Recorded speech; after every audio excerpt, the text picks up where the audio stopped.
My brother is the Buddhist insider of J City's elite circle. His Cheongsam girlfriend cried and said I bullied her. In order to get back at her, my brother forcibly shaved my head and forced me to kneel before the Buddha to atone. I was taken away and tortured, and he just watched from the side, natural-born troublemaker, reaping what you sow, until I went insane, my body covered in sores, and died in the hospital.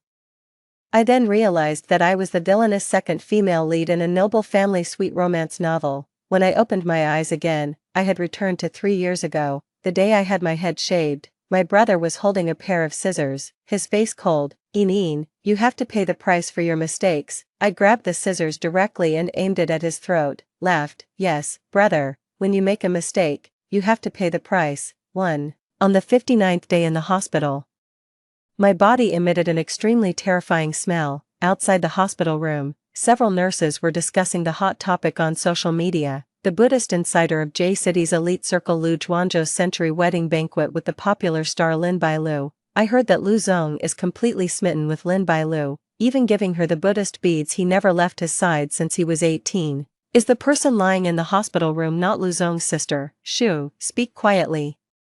I heard she did a lot of bad things, even not recognizing her own brother. Lu Zong specifically ordered that only her life needs to be kept, no painkillers at all. My whole body was rotting, and I was extremely clear-minded from the pain. That night, under my brother's arrangement, the people who once bullied me pushed the hospital room door with malicious smiles. "Miss Lu, we have many interesting videos with you. Want to watch them?" I was so scared that my mind completely broke down.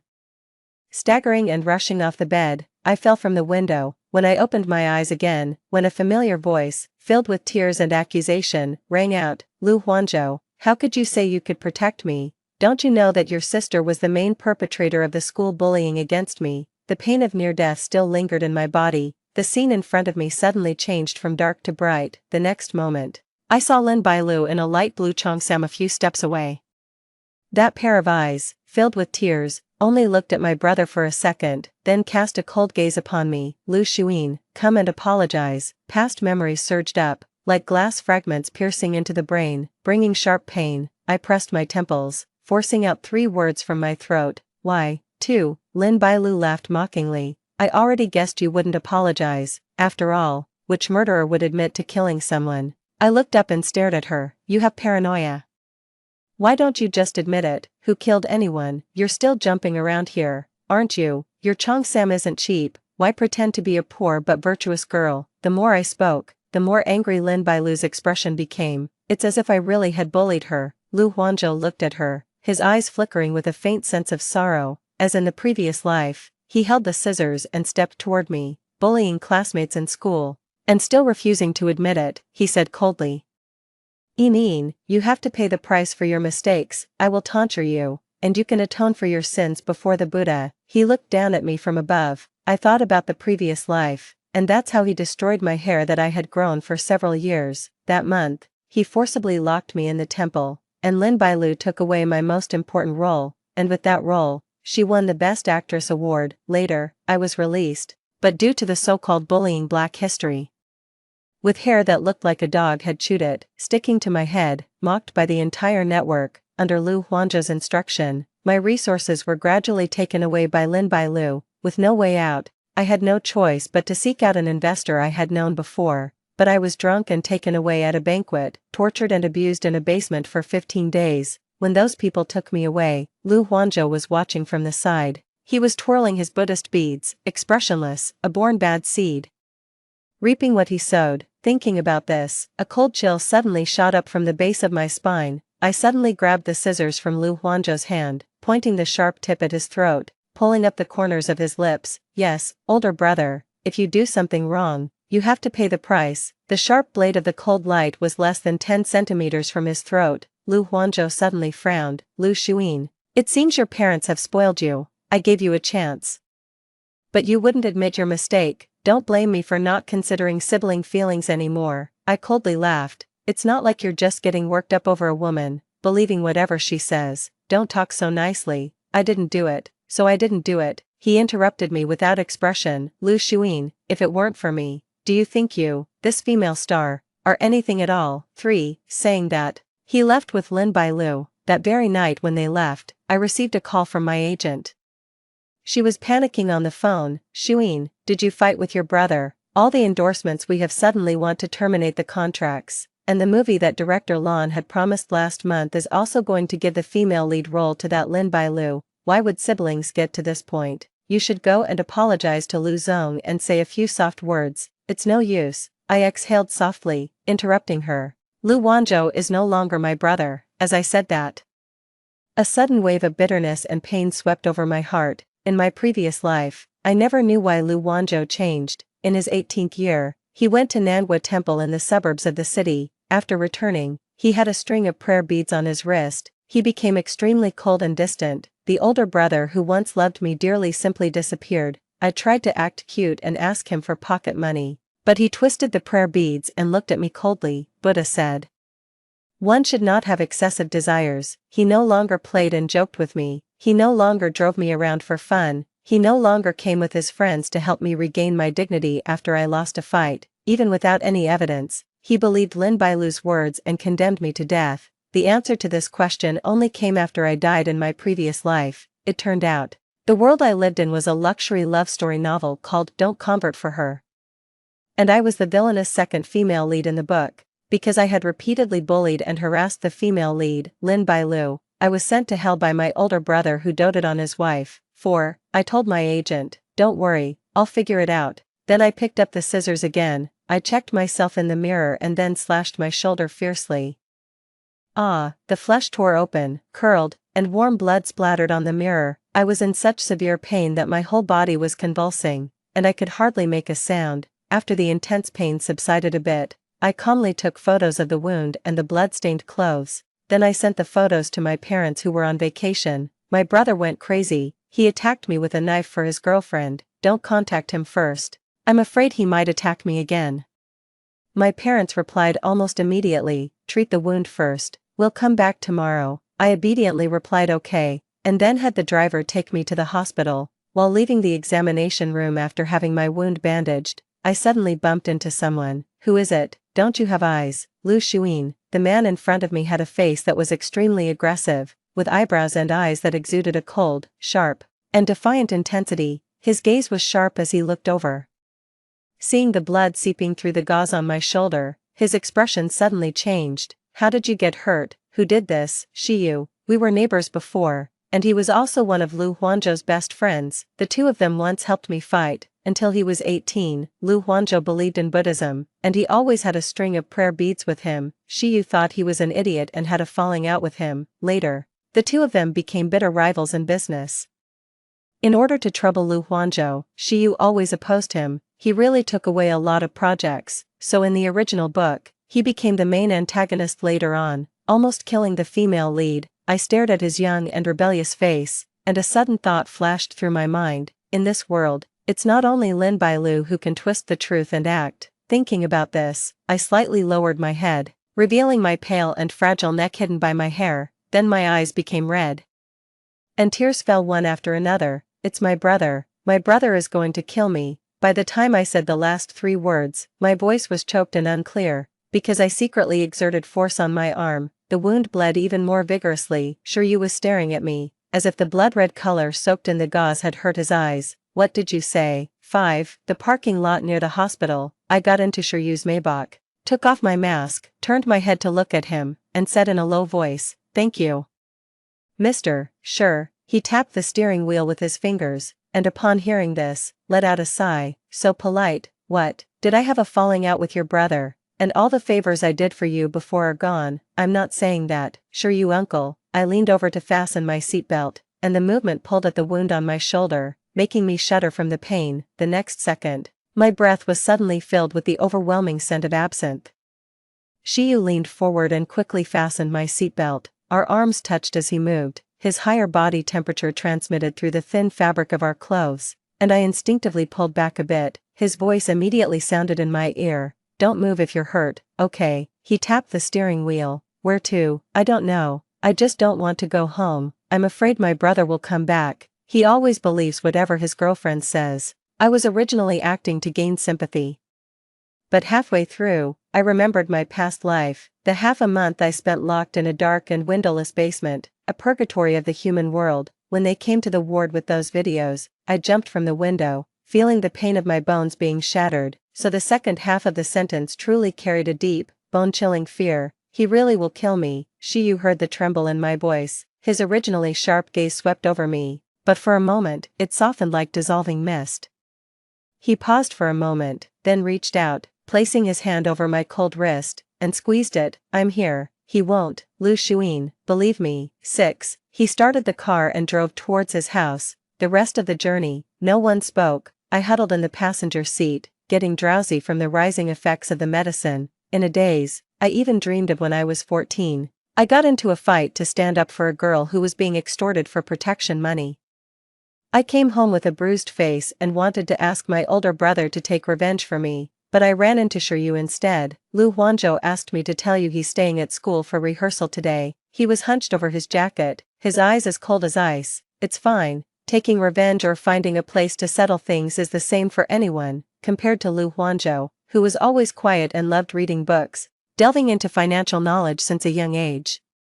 Shiyu was like a defiant little wolf. All the people around his age were made to submit to him. He casually picked up a baseball bat and found those hooligans in the smoky billiard room. Bro, lend me a light. 2 cigarettes touched, lit, and then were forcefully pressed against the man's face. With the man's scream, he laughed, then threw away the cigarette butt. Sorry, my sister doesn't like me smoking. I watched Shiyu holding that baseball bat, beating those people until they were covered in bruises, and ran away in panic. Then he went out and found me by the window in the corridor. I got you revenge. He raised an eyebrow. How is it, Shiyu brother? Is he more reliable than your own brother? Later, Lu Huanzhou came back from school and heard about this. He looked at Shiyu with a calm expression. Only people with simple minds and strong bodies think about solving problems with force. Shiyu didn't get angry.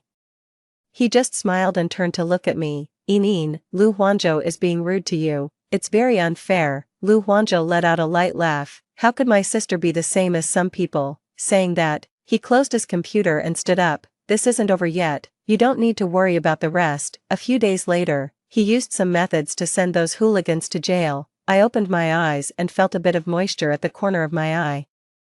I looked around and found the car parked in front of Shiyu's building. He was no longer in the car. I slightly turned my gaze and saw him leaning against the car, as if smoking a cigarette. Shiyu Sr. I opened the car door and called out, my voice a bit hoarse. Shiyu turned around and extinguished the cigarette in his hand. You're awake. What did you dream about? I exhaled slowly and looked straight into his eyes. I had a dream about the year I was 14, when you fought for me.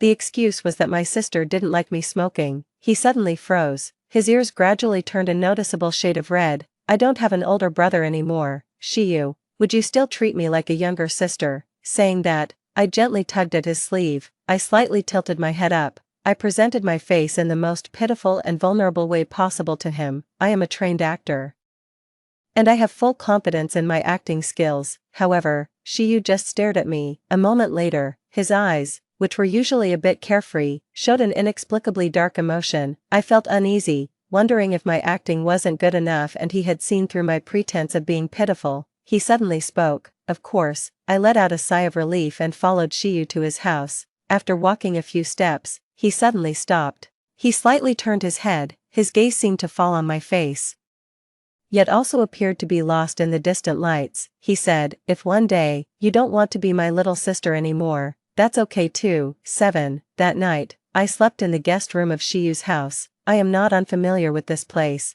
because when he bought this house and decided on the renovation style, he asked for my and my brother's opinions. At that time, Lu Huanzhou hadn't become a fanatic who never lets go of his Buddhist beads. He was reading the company's financial report from last quarter, and said calmly, what does your house renovation have to do with my sister? Whenever it comes to something about me, my brother and Shiyu can't stand each other. Shiyu is used to it, and he doesn't get angry, just lazily laughed. It has to do with it. This bedroom is for Enin to live in. Of course it has to be done according to her preferences. So this bedroom, floral wallpaper, cream-colored wardrobe. It's exactly the style I liked when I was 15, unfortunately.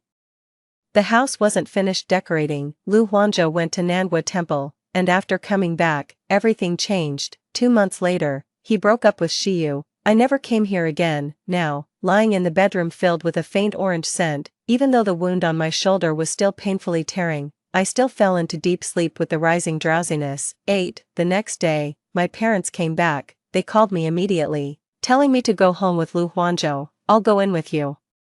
When we arrived home, Shiyu didn't leave, but instead got out of the car with me. Lu Huanzhou is a fool right now. I'll go with you for your safety. As soon as I entered, I saw Lu Huanzhou sitting on the sofa. He was dressed in a suit, and his expressionless face looked surprisingly serious. Lin Bailu was sitting next to him, still in a cheongsam with snowflake and pear blossom embroidery, her eyes slightly red. I've heard everything Lu Huanzhou said about yesterday, my father said.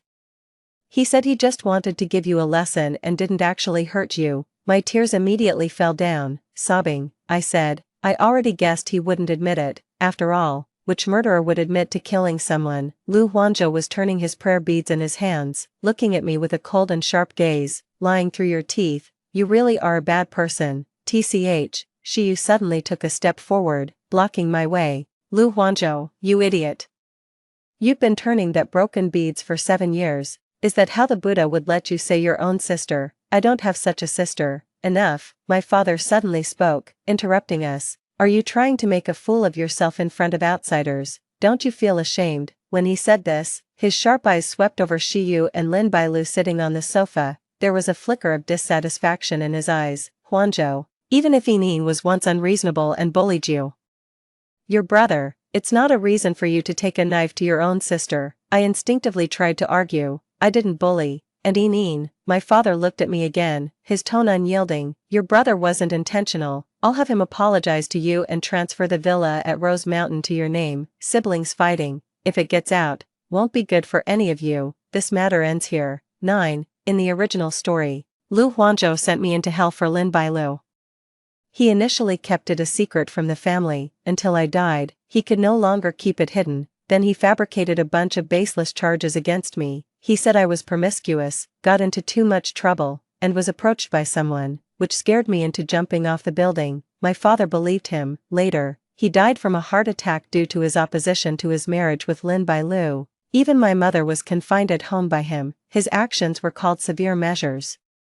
A satisfying outcome. Readers said he was originally a compassionate monk, yet he was willing to fall into darkness for Lin Bailu, which was too fascinating. Their glorious love bloomed on my flesh and blood. I expected my father wouldn't believe Lu Huanzhou, because in his eyes, I have always been delicate. Even a small scrape on my wrist would make me cry. There would be no determination to cut oneself, but I didn't expect, even if I stabbed myself, the punishment it could bring to Lu Huanzhou would only be this little. The wound on my shoulder was still aching slightly. I looked at my father, feeling cold all over. I opened my mouth but couldn't say anything. Uncle, you're handling this matter really fairly. Shiyu suddenly took my hand that was hanging at my side. The scorching temperature was transmitted over, inheriting from his father. I suppose Lu Huanzhou also learned from you, my father said coldly. What concerns the Lu family is none of your business. Sure family, sure. You tilted his head and let out a cold smile. Is that so? Unfortunately, I was born with a habit of meddling, some justice you can't get back, only I can help her get it. After saying that, he turned around and gently pulled my hand. Yining, let's go. We walked to the door side by side. Suddenly, behind us came Lin Bailu's cold and stubborn voice. Is Mr. Sure really going to take the side of someone who was bullied at school? Bullying. He stopped walking, slightly turned his head, and suddenly smiled. Even if my sister did bully you, it's your own fault. Got it? 10. I really didn't bully her. Thinking about the female protagonist's aura, I was afraid that sure you would believe Lin Bailu's words. Getting into the car, I nervously said, I don't even know her, Mr. Sure you. Believe me, sure. You suddenly turned around and looked at me. No. You do know her. Do you forget, Yining, that year when you had your 12th birthday party and invited all the girls in the class to your house, except one? I tried to recall, and gradually I began to remember. Are you talking about that girl, Lin Bailu? Shiyu nodded. At that time, I came late because I wanted to buy the chestnut cake you liked. I saw a girl lingering outside your house. I asked her why she didn't go in, and she cried, saying she didn't have your invitation. Maybe she thought you invited all the classmates, but not her. So you were isolating and bullying her. I suddenly didn't know what to say. I did invite her. She herself said she had to help her grandmother with housework and couldn't come. I guess there are people in this world who are good at blaming others for everything. she's always innocent," he said, ruffling my hair. Then he coughed, covering his slightly red earlobe, and started the car. "Don't worry, I'm here." 11. It was just like my past life's memories. While Lu Huanzhou was unrelenting in giving resources to Lin Bailu, he was secretly sending people to deal with me. The black materials about my school bullying spread online and hit the hot search list. Is that true? Isn't she the daughter of the Lu family? The daughter of the family would be the one who bullies people. It said she's Lu Huanzhou's sister. Wow, how could the Buddhist insider of J City's elite circle have such a cruel sister? It said that she was the one who bullied and isolated Lin Bailu before. My reputation has plummeted, and several endorsements and film roles that were once a certainty have now turned to Lin Bailu instead. Fortunately, because my father had warned him, Lu Huanzhou didn't dare to go too far. Shi Yu first secured a contract worth hundreds of millions for him, then handed over the high-end jewelry under Shi Yu's company for me to endorse. "The nun is too idle, I'll find him something to do," he said, and handed me a document. "These are the lists of the online marketers who spread the rumor about you bullying in school. Have your agent find a lawyer and sue them one by one." I rubbed my reddening eyes. "Thank you, Shi Yu. I don't know what I would have done without you." He looked at me intently. After a long silence, he sighed barely perceptibly. Then he said, "Also, about the female lead of 10 Dreams, 9 Piece, Lu Huanzhou invested 40 million and intended to assign that role to his girlfriend, so I added another 40 million to give the director a fair chance to audition for you." 12. At the end of the month, I saw Lin Bailu and Lu Huanzhou again at the audition for 10 Dreams, 9 Piece. Lin Bailu looked at me with disgust. Lu Huanzhou grabbed my wrist and pulled me to the stairwell at the end of the corridor. "Lu Xuyin, I'm giving you one last chance." He looked down at me with a superior expression. "Apologize publicly to Bailu, give up this audition, and go to the Buddha to confess and atone. Otherwise, don't blame me for not being a brother anymore." He didn't hold back at all, and my wrist ached as if my bones were breaking, yet I still looked up and smiled, saying, "Lu Huanzhou, what brotherly feelings do we have? Even you know your Chongsam girlfriend is just a vase, in terms of fair competition. She could never beat me." Lu Huanzhou lowered his face. "You're too full of yourself." I locked eyes with him. "Then let's try. 10 Dreams, 9 Piece is a female lead drama. It's about how the female lead, from a dying beggar in a temple, gradually rises to become the empress. In my previous life, those days before I died, the TV in the hospital room played this movie. Lin Bai's portrayal of the empress always had a cold and stubborn aura. No matter what situation she was in, unyielding, unrelenting, never yielding. But it shouldn't be like this. She should lower her head, apologize, and act pitiful, using all the resources around her. A general's success is built upon the bones of 10,000 soldiers. That position has always been full of difficulties and dangers. She should not have walked up there with her back straight. It should have been a position she crawled to, covered in blood. I have always had confidence in my professional level. That is also my biggest reliance." 13. After the audition, I sat in the limousine. My agent asked me, "How did it go?" I smiled and said, "I'm almost certain. As for acting skills, Lin Bailu will never catch up with me even if she works for 10 more years." I took out my phone to share this news with Shi Yu, but he never answered my call. 3 days later, the audition results were out. They finally decided on Lin Bailu as the cast. I couldn't believe it and wanted to go to the banquet to ask the director for an explanation. But when I got to I saw a familiar Maybach from afar. Somebody opened the car door and stepped out with a long leg wrapped in trousers. It was Shi Yu. He was dressed in a suit, which was rare for him. I caught up with him, wanting to tell him not to look for the director anymore, that I would handle the rest. I wanted to apologize to him, saying that his 40 million had been in vain, but when I reached the door, I was about to push it open. A voice came from inside. "Sure Yu is here." He lazily replied, and a second later, suddenly laughed out loud. "Lu Huanzhou, I'm not saying this. Your sister is really easy to fool." 14. I stood outside in shock. It was as if someone had fired a shot from the void, hitting me in the chest. A wind passed through the wound of blood-stained flesh, tearing out a sharp pain. I forgot how I walked down the stairs, how I got back into the car and called my agent, telling her, "I think I'll pass on this role. Better luck next time." When I came to my senses, the car was already parked in front of Shi Yu's building, under a dim street lamp. I don't know how long I had been waiting, but I finally saw the familiar silver-blue Maybach again. The car stopped very close to me. Shi Yu got out of the car, came over, opened the door, and sat in the passenger seat. What's wrong with you, Eneen? Why aren't you asleep so late? I turned to him and said, the audition results are out. They chose Lin Bailu, not me. He looked at me with red eyes. Next script, I'll help you again. Will you trick me again for the next script? I suddenly spoke up and cut him off. Actually, I wanted to just knock on the door and go in, but I was scared. I was afraid there would be people I couldn't deal with at the banquet, and you and Lu Huanzhou would just watch as they took me away, thinking about all the days I've been acting pitiful in front of you. How did you secretly laugh at me? I even wanted to block you to avoid humiliating myself, but I still came here because I wanted to hear you say it yourself, even if it was extremely painful. Sure, you never believed in my words from the beginning, did you? He looked at me, and his emotions were like surging waves, rising and receding one after another. In the end, only a dark and solemn silence remained. He said, yes, 15, sure enough. I closed my eyes. Filled with sudden shame and embarrassment, I spoke in a hoarse voice, I'm sorry. It's my fault to want to use you. Before he could finish speaking, Shiyu interrupted. No, you wanted to use me, that's good, he said, suddenly smiling. I never believed a word you said, because I never thought that pitiful look was really you. You should be reckless, brave, fearless, fighting with 7 or 8 people, then coming back to me to help you regain your dignity. You often cry, loudly, without restraint.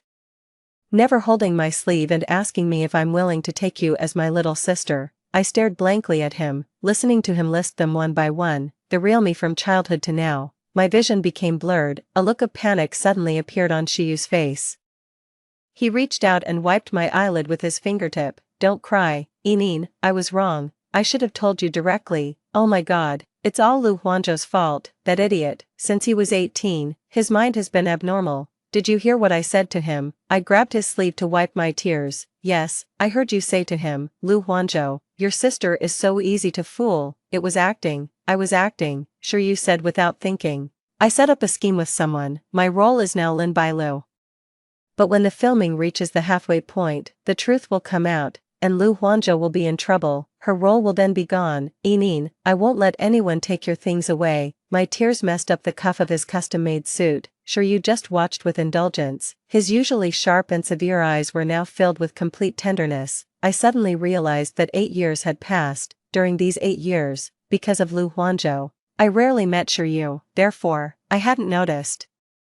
The impulsive and rebellious teenager had grown into a mature man who had tempered his sharp edges. The heart in my chest started to beat faster. I sniffed, and spoke in a hoarse voice. Then you should have told me. You haven't contacted me for these days. Shiyu gently raised his hand, paused for a moment, and then brushed my slightly messy hair. Because it's dangerous. If Lu Huanzhou notices anything unusual, it would be me who gets into trouble. I must make him believe that I don't like you, and even hate you. I'm not a professionally trained actor. My acting is not good. Hearing your voice, I might not be able to keep up the act. Our eyes met, and I suddenly realized something. If it's so dangerous, why are you still helping me? Before he could finish speaking, was blocked by the soft and hot lips. Shiyu kissed me with lingering and passionate movements, his lips and tongue slowly grazing the limited space of my breath. So much that my nostrils were filled with his aggressive absinthe perfume. Do you feel it? Because I like you, Eneen. I've never considered you as my sister. If it wasn't for Lu Huanzhou stopping me, I would have confessed my feelings to you when I was 17, 16, in a bedroom filled with citrus fragrance. Shiyu held the hairdryer and patted the spot in front of him. Come here, I'll dry your hair. I waited for him to use a slightly awkward action to dry my hair halfway. Turn off the hairdryer. In the suddenly quiet environment, I felt a thickening of intimacy, quietly wrapping around us. Sure, you. I turned my body, looked up, and looked at him seriously. I have a question for you. What, if one day I really die in Lu Huanzhou's hands, will you avenge me? His eyes were like a frozen lake in winter, looking at me like that, frozen, then broken by the lights and the surging emotions. After a moment, he asked me, Eneen, are you knowing something I don't know? I told Shiryu everything that happened in my previous life. The ultimate pain, even to this day, has turned into nightmares that repeatedly appear at night. I can't sleep. I urgently need an emotional outlet. The days I was locked in the basement, I couldn't tell if it was day or night, so I just counted second by second. I thought I would die there. In fact, it would have been better if I had died there, rather than lingering in the hospital bed. feeling every part of my body rot away so clearly. When they rushed into the hospital room with those videos, I really hated Lu Huanzhou. I hated him so much that if he had been in front of me then, I would have torn his flesh apart with my teeth. Even after my death, it didn't end. Those videos were released, because I was drugged. They all said I was enjoying it, that I had actively played along with everything. I got to the end. My voice trembled violently, and I couldn't continue speaking. Then I was pulled into a warm embrace. Don't say any more. I curled up in his arms, closed my eyes, and murmured, yes, Lu Huanzhou didn't cut me. It was me who made the cut, but even with such a harsh act, it was only enough for him to apologize to me. My acting was clearly better than Lin Bailu's, but the role still belonged to her. The power of the original story was so irresistible. The protagonist's aura so strong. No matter what I did, I could never escape the predetermined ending. My arms held me tighter and tighter, Shiyu's voice trembling as he said, I'm sorry, Inin, it's my fault. I should have come to help you sooner. Actually, it's nothing. My mind was hazy, and even though I hadn't drunk any alcohol, my consciousness felt uncontrollable. I'm telling you all this not because I trust you. Who knows if the things you said to me were part of your plan. It's okay, I recorded every time we met. If you lie to me, I will send these recordings to Lu Huanzhou, and we'll all be in trouble. I lifted my eyes, and in my blurred vision, it was Shiryu's red eyes. It's my fault for not doing well enough to make you fully trust me. He reached out and touched my forehead. You're feverish, Inin, rest first. 17. That night, I had another dream. The dream seemed to be a scene from a past life. Shiryu became the main villain, and in the original story's climax, he kidnapped Lin Bailu. He was sailing on a yacht, and he had bombs tied all over Lin Bailu. Lu Huanzhou, guess, when I press the switch, will your fiancé be blown into pieces? Lu Huanzhou's face turned pale. What do you want? Come at me. Lu is afraid of pain. Don't do this to her. Shiryu, no matter what, we were once friends. Then Shiryu suddenly laughed like a madman. She's afraid of pain. She's more afraid of pain than your so-called virtuous fiancé. Why won't you let her go? Let's die together. Lin Bailu. At that time, it had been a very long time since I died, so Lu Huanzhou didn't even realize who he was talking about. Just as Shiryu lost control of his emotions, he signaled the sniper beside him to aim. Bang! The bullet hit the center of his forehead. 18. I finally remembered. In the original text of Not Returning for Her, Shiryu opposed Lu Huanzhou at all costs because his lover was killed by him. The reason for abducting Lin Bailu was also because he was at his wit's end and couldn't compete with the male lead. But he still wanted him to experience the pain of losing a beloved person. In my memory, Shiyu's personality was not exactly warm or friendly. He had almost no close female friends around him. The only exception was me. But that was all before I was 18, 19. I hurriedly got out of bed, barefoot stepping on the cold floor, and walked through the whole living room. The study door was slightly open, and there was still a light on inside. When I opened the door, Shiyu was on the phone. Yes.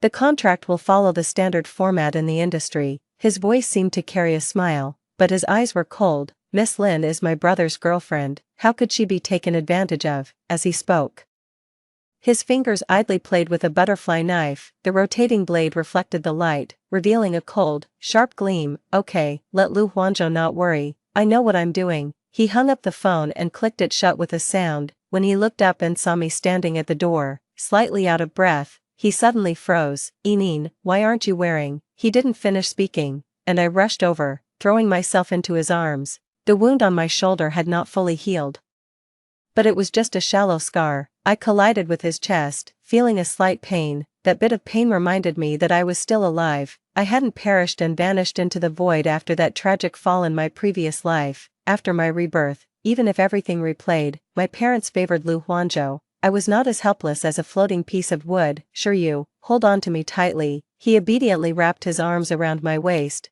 not letting me fall.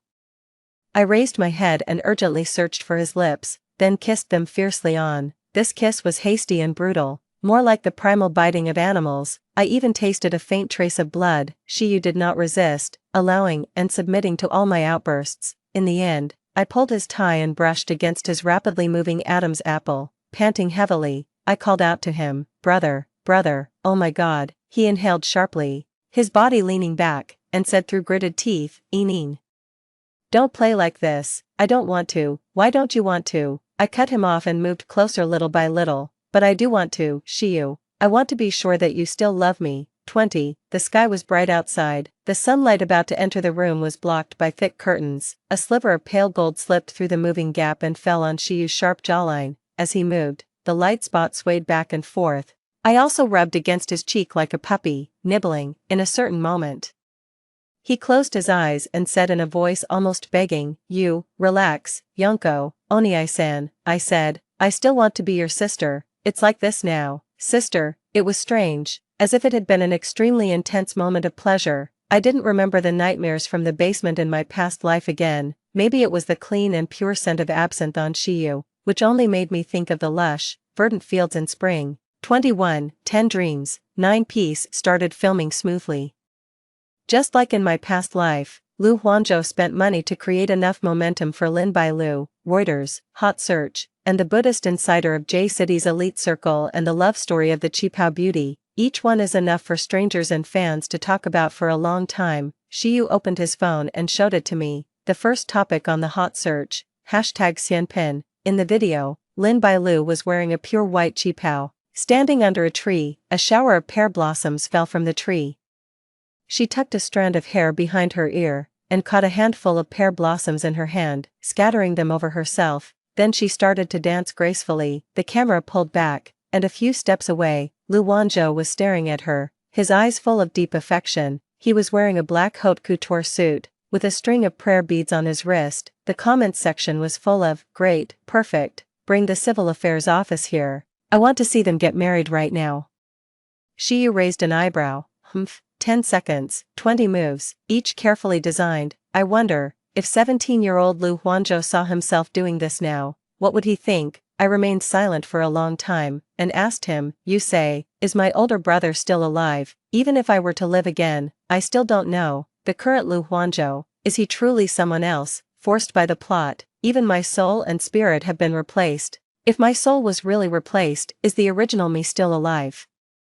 Actually, I had already noticed something was wrong a long time ago, Shiyu said, because the original Lu Huanzhou, after knowing that I like you, repeatedly warned me not to tell you my feelings. The traffic outside the window was silent. I seemed to be taken back to the summer 8 years ago by his words. 18-year-old Lu Huanzhou and Shiyu were standing face to face. Lu Huanzhou spoke in a calm tone. "My sister is still young, and I don't want her to be swept up by the feelings of growing up together before she understands anything, confusing what is love and what is illusion. If you truly like her, wait a few more years, and then tell her when she's older." At this point, Shiyu paused for a moment, but I didn't wait for it. The second month, he went to Nangua Temple, and when he came back, he was like he had been bewitched. When we gathered, a useless guy got drunk and made fun of you. If it had been before, Lu Huanzhou would have fought him already. I punched that guy, but he stopped me instead. He said, "It's just a joke." The Buddha said to forgive, and also said that we shouldn't create karmic obstacles for someone unimportant. I said, "Enin is your sister." He said, "What if she is? She's just a flesh and blood person, an illusion." He laughed mockingly.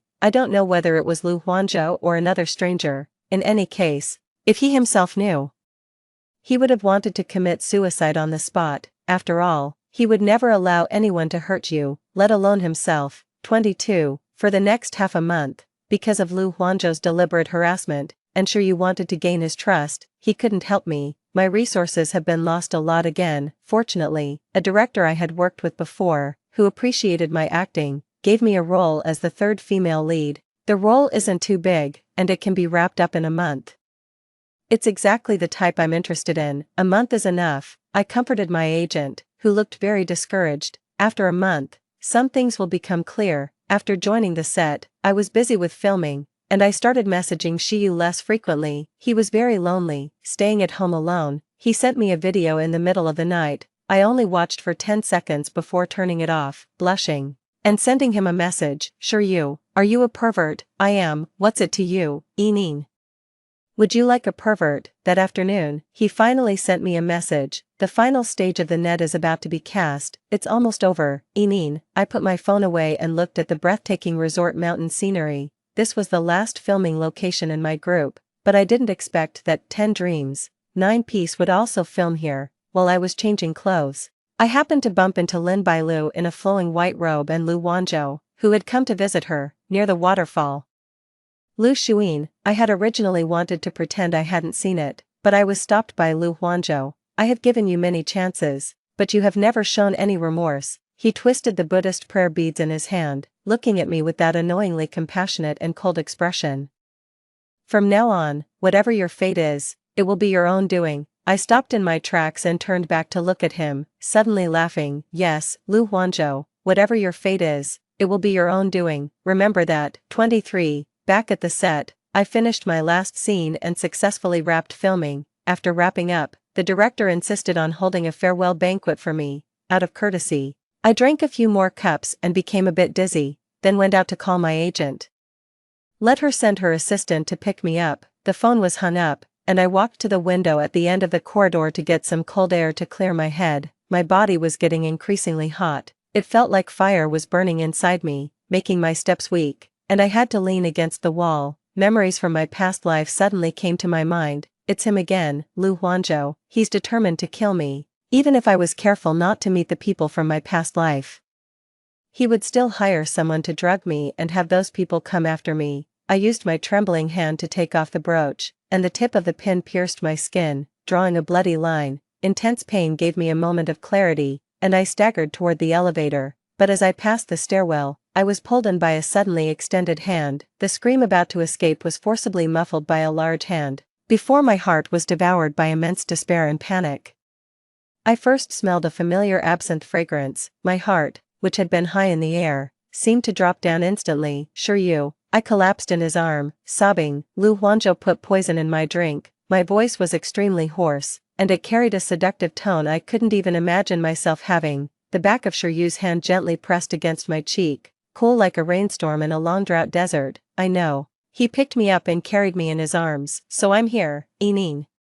Lu Huanzhou is done for. A dog in a corner will jump over the wall. I'm just afraid something will happen to you. He originally wanted to take me back, but the resort was far from the city. It would take at least 3 hours to drive back, so finally, Shiyu booked a suite on the top floor. As soon as we entered, I pulled his collar and rolled onto the soft long pile carpet with him. Brother, help me. I clumsily tried to bite his buttons. Shiryu raised his hand to block me, but I bit his fingertip. Take it easy, Onan. He didn't dodge, and even when bitten and bleeding, he didn't so much as flinch, just pulling my hair and placing soft, delicate kisses. It's just getting dark. We still have the whole night ahead of us. The window hadn't rained, but the moon seemed to melt, dripping into the clouds. In the end, every inch of my skin was covered in the scent of absinthe, gradually mixed with my own scent. In a certain moment, they merged and spread out. 24. The next morning, I woke up with a splitting headache. After a few seconds, my memory gradually returned. I just remembered how crazy I was last night. Even the parts of Shiyu's neck that couldn't be covered by his shirt had a blood-clotted tooth mark. He gently touched it with his fingertip and smiled at my apologetic look. I'm happy, Yining. Last night, I think I also dreamed about the past lives you mentioned. Leave a little more marks, so that we can prove I'm yours. It's better than your past life, where I loved you for so many years and no one in the world knew. My past life, I was the notorious villainous second female lead. He was the ruthless and crazy main villain. At that time, neither he nor I could have imagined it. We would have this day. Shiyu picked up the crumpled skirt from the ground and helped me put it on. When we walked out together, we bumped into Lu Huanzhou in the elevator. In front of him, Shiyu affectionately put his arm around my shoulder. I smiled at him. What's wrong, Buddha's disciple? Are you about to face an investigation? It seems you've committed so many illegal acts that even the Buddha can't protect you anymore. Lu Huanzhou's gaze fixed on me, sharp enough to want to kill me on the spot. What's wrong? Did you find out that I wasn't taken to the basement by the people you sent, and are you disappointed? The elevator stopped on the first floor. 2 uniformed law enforcement officers were standing at the door. They nodded politely at Lu Huanzhou, then put handcuffs on him. 25. I opened Weibo and found the names of Lu Huanzhou and Lin Bailu together on the hot search list. Unlike the previous divine couple, this time, 5 consecutive topics were all related to criminal offenses. Hashtag Lu Huanzhou money laundering, hashtag Lu Huanzhou hiring killers, hashtag Lin Bailu fake contracts, hashtag Lin Bailu tax evasion. There's also a very sarcastic one, hashtag the Buddhist insider of J City's elite circle has left the monastic life. Every comment below is full of talented people. No way, sir, Even a Buddhist disciple is money laundering. Maybe the offering wasn't enough. At Lu Huanzhou, what money laundering? Why don't you go begging yourself, useless thing, you have to shave your head to enter the orange. Oh no, now you really became a Buddhist disciple. I was holding my phone, laughing so hard I was falling over in the passenger seat. Soon, the production team of 10 Dreams 9 Piece came out and issued a statement, saying they would terminate the collaboration with Lin Bailu. My agent called me, his voice full of excitement. Shuin, the production team called, they were very humble, saying they invited you to join the shooting of 10 Dreams 9 Piece as the female lead, and you can set your own conditions. There are companies that hadn't collaborated before, but they contacted me again. A day in the spotlight, a day in hell.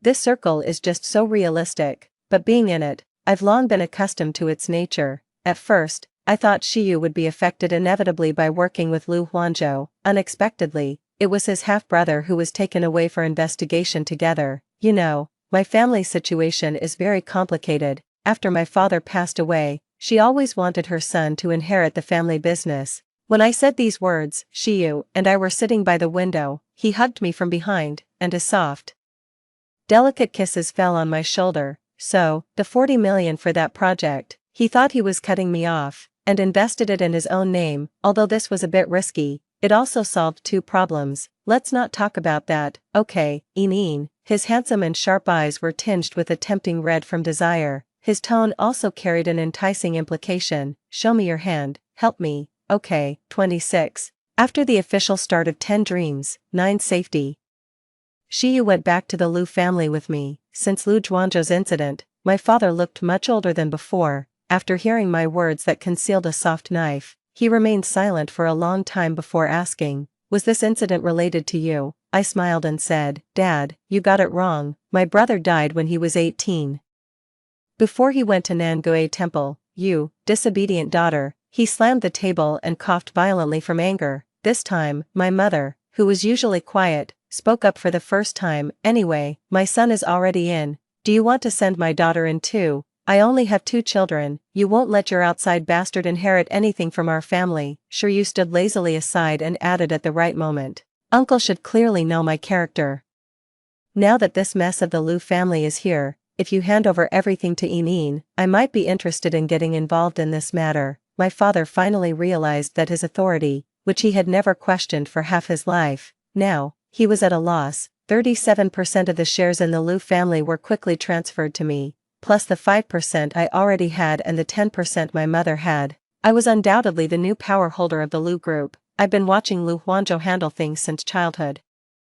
These tasks are not too unfamiliar to me. I just have been busy with the filming of 10 Dreams 9 Piece, so I inevitably have to ask Shiyu for help. He proactively brought over a lawyer and signed a management agreement. The procedures that need to be followed still have to be followed. I must make sure my wife is at ease. He smiled and came closer, rubbing his cheek against mine. "Kiss me, wife, I'm going to help you with your work." That afternoon, after the filming ended, the sky had already turned dark. I wrapped myself in a windbreaker, holding a hot water bag, and got into the minivan. The filming location was in the suburbs, and we were heading home. A black car suddenly shot out from the side. The car lights flashed, and the next second, I saw Lu Huanzhou's face in the driver's seat. In just a short month, he had lost a lot of weight, had a scruffy beard, and looked terrifying, with a look of deep hatred in his eyes. He slammed the accelerator and charged towards me. "Brother," I instinctively screamed. At such a close distance, Lu Huanzhou's expression suddenly changed in an instant. He looked at me with the cold yet gentle gaze I had seen countless times before when I was 18. He opened his mouth, but said silently, "Inin, you did well." The next second, the assistant suddenly hit the brakes. A sharp sound of tires scraping the road came from the window. Then there was a loud bang. I realized it, and stumbled out of the car. The black sedan had crashed into the flower bed by the roadside, and the front of the car was completely deformed. A bent metal railing pierced the front window of the car and stuck straight into his chest. 27. When spring came, Shiyu proposed to me. There was no grand scene, just in the top floor of the Lusher building, in my office. He closed the file and walked to me, slightly lowering his head. I thought he was going to ask for a kiss, and subconsciously tilted my head up. The next second, he knelt down in front of me, because the ring was personally designed and polished by me. It took some time to make, otherwise it could have been done last winter. He smiled, looking at me with a tender gaze. After all, it's something I've been thinking about every day since I was 17. Yonko, marry me, okay. His eyes were sparkling, like sunlight reflecting on a clear lake. I curved my lips slightly, extending my hand, okay. The next month, 10 Dreams, 9 Piece was released. It grossed 3.7 billion yuan in a month. The film was sent to participate in an exhibition and won several prestigious domestic and international awards. The day I picked up the Best Actress trophy, I sincerely thanked Shiyu and my brother on stage. It's my older brother, not that neurotic, the Buddhist insider of J City's elite circle. After the award ceremony, a reporter came over for an interview. Mr. Liu, may I ask? Is your brother the comatose vegetable man in the hospital? Liu Huanzhou. Of course, it is said that he and Lin Bailu were involved in an economic crime case. Lin Bailu has been sentenced to 7 years in prison, and once he wakes up, he will also face legal punishment. I remained silent for a moment and said calmly, punishing him by law is to ensure the fairness of the law. I thank him because he, as my older brother, once again protected me. This doesn't conflict.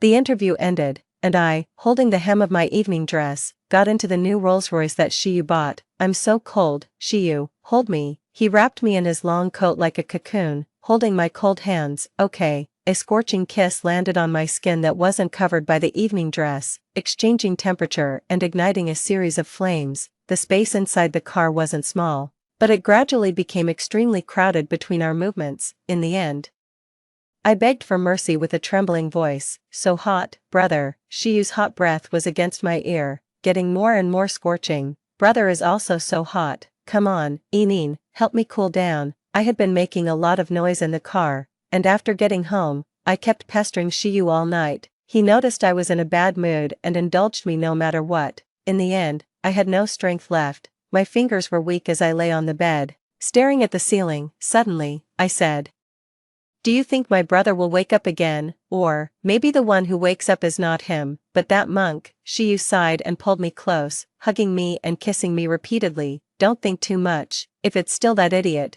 then he deserves to be in prison. If it's Liu Huanzhou, he wouldn't blame you. Even be grateful to yourself, because you saved yourself. Inin, 28. The next day, I went to the hospital with Shiyu to visit Liu Huanzhou.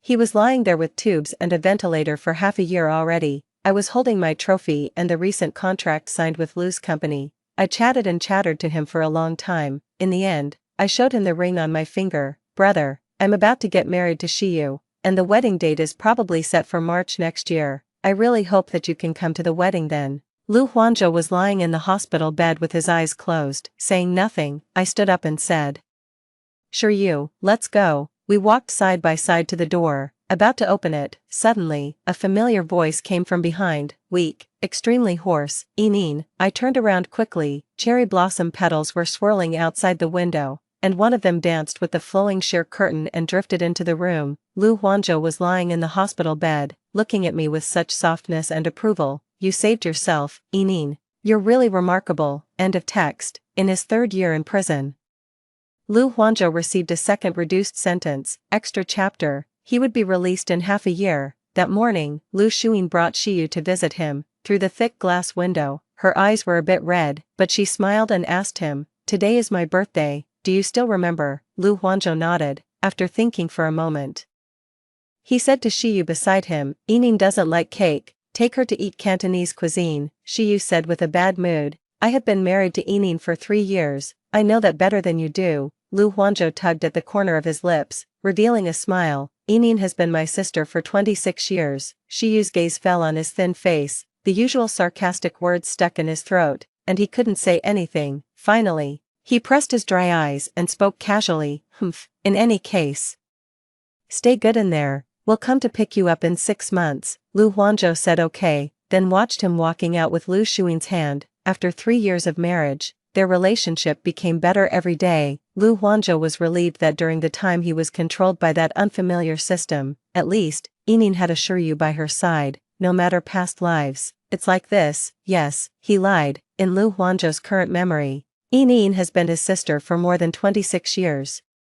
The moment the bent iron railing pierced his chest, He remembered everything from his past life, the year she was born. Lu Huanzhou was 3 years old. Before he could fully understand the meaning of the word sister, he saw a red, wrinkled baby. She had her eyes tightly closed, and her head's soft hair was still damp. His mother was lying in bed, looking weak, and asked him, "Does Xiao Zhou like his sister?" Lu Huanzhou gave an honest answer. "My younger sister, she's a bit ugly." Later, as they grew up, this incident was always brought up to tease Lu Xuyin. "Your brother's first impression of you was that you were ugly." She didn't get angry, but just raised her chin. "That's because I was born too late. Otherwise, if he saw me when he was born, he would also think he was ugly." That's what she said, but the next day, she still used the excuse, "You used to call me ugly." That's really unfair. To take Lu Huanzhou's monthly allowance, Lu Huanzhou loved his younger sister very much. He knew she was naive, spoiled, a bit simple, and only interested in things she liked. He never thought this was a big deal. After all, not everyone in this world can be naturally talented and decisive. As long as he is alive, Lu Jia's property will always be half hers.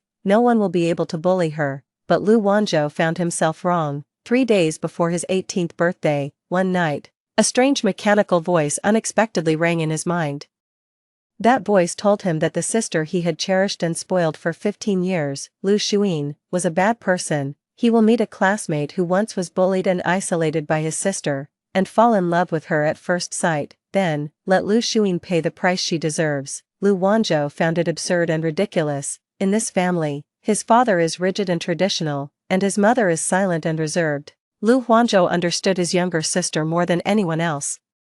He even remembered that in her 14th year, she had fought with several delinquents and ended up with bruises all over her face to help a poor student who was being extorted. How could she bully her classmates? That voice had been repeating in his mind for 3 years, and Lu Huanzhou didn't believe a single word of it. Then, on his birthday, he opened his eyes, still thinking about last night when Lu Xuyin had secretly knocked on his door, saying she had prepared a special gift for him. Thinking about his most beloved younger sister, Lu Huanzhou instinctively wanted to smile gently, but his lips didn't even move. Then he realized that he had lost control of his body. On his 18th birthday, an unfamiliar consciousness, created by that so-called system, took over his body. His soul and thoughts did not dissipate, but he was trapped within his body. He watched helplessly as he went to Nangui Temple. When he returned, he inexplicably had a string of prayer beads around his wrist. That consciousness introduced itself as the Buddhist insider of J City's elite circle, and when facing Lu Xuyin, it looked cold to the extreme. He said, "Stay away from me." Lu Xuyin held the gift box, standing in confusion at the spot. For the next 7 years, she never once felt the intimacy Lu Huanzhou had shown before he was 18. Lu Huanzhou watched helplessly as he became unrecognizable and unfeeling, watching Shiryu and himself break up, watching Lu Xuyin get into the film academy, enter the entertainment industry, and almost become strangers to him. Then, in his 25th year, the so-called original female lead, Lin Bailu, appeared. She was wearing a long, plain-colored cheongsam, like a tender new willow branch, standing before him, stubbornly looking up. "Mr. Lu, even if you can cover the sky with one hand, you can't really disregard fairness and justice." For Lu Huanzhou, such methods could even be considered clumsy. Yet the unfamiliar consciousness that had taken over his body actually seemed to have developed some interest in Lin Bailu because of these words. He watched them get closer and closer. He watched Lin Bailu go to the Lu family, pointing at Lu Xuyin and accusing her of bullying herself. He watched Lu Xuyin scream and cry as her hair was shaved off, and she was stripped of all resources and opportunities in almost brutal ways, watching her being drugged in the drink, and taken away in front of him. Just like the 7 years of disintegration before, he could only watch, unable to do anything. At the moment their hazy and desperate eyes met, that consciousness coldly spoke, "You were born a bad seed. This is what you deserve." Lu Huanzhou felt a pain that penetrated his bones, rising from the depths of his heart bit by bit. On the day he learned of Yin Yin's death, he almost went mad, questioning the system. Why? The system said, "This is the plot readers like to see. If you don't follow the character setup, I can only have someone replace you." It was too absurd. This is his life. In his life, so-called love has never been significant. Nothing is more important to him than Onan, that is his younger sister, his sister who he has watched grow from birth. Perhaps it was his excessive anger that influenced someone higher up. The person asked him, "Do you want to do it all over again?" But not you, your sister, as a price, no matter what the final outcome is.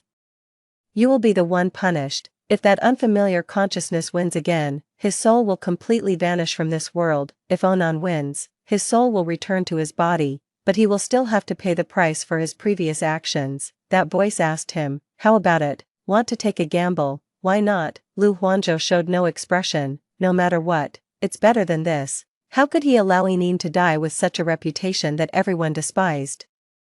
While the two main culprits remained unscathed, even being loved by thousands of people, fortunately, he won the bet. The day Lu Huanzhou was released from prison, sure you came to pick him up in a car, a group of reporters were blocking the entrance. Waiting to interview him, the former top executive of Lu's company, now fallen from grace. There's something going on at the company. Yining went to handle it. Getting into the car, Shiyu said, we'll go home directly, she'll be back soon. Lu Huanzhou softly replied, okay. The silent air was flowing in the car. After driving for a while, Shiyu suddenly asked, do you know that I will help her? Lu Huanzhou was stunned, and didn't deny it. Yes, you're so smart, if it really exists.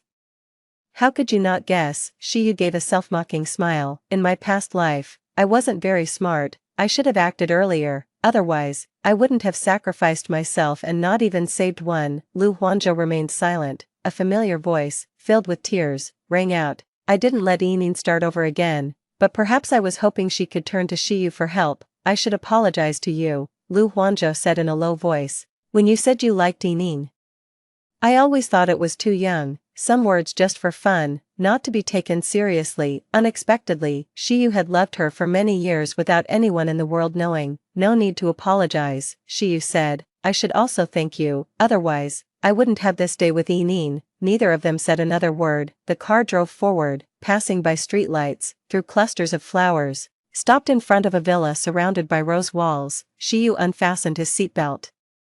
Turning around with a bit of pride, Yining has now moved behind the scenes and is known in the industry as a top-tier investor. She won't easily act unless she's very interested in a script. Lu Huanzhou looked into his eyes and said, you've taken good care of her. Shiyu nodded. So you also need to get better, or she won't be at ease. They got out of the car. From a distance, Lu Xuyin was standing at the door, her eyes sparkling with tears. Lu Huanzhou thought back to the day he woke up in the hospital. The police soon found out the news and came to the hospital to take him to prison. Lu Xuyin still acted like a child, crying and throwing herself into his arms, asking him, bro, are you angry with me? Lu Huanzhou gently smiled. Of course not. In his heart, a brother who failed to protect his sister should pay such a price. Story 2, my boyfriend committed suicide. Before he died, he left me a suicide note. You son of a bitch. Without me, you'll definitely starve to death. I've left all my fucking money to you. Don't squander it recklessly. So I inherited the 1 billion yuan left by my boyfriend. At his funeral, I almost burst out laughing while crying. And then I was reborn. I was reborn back to his high school days. Lu Sun that year was pale, fragile, and as thin as a stick. He was surrounded by several hooligans on the ground and was being punched and kicked, before my brain could react.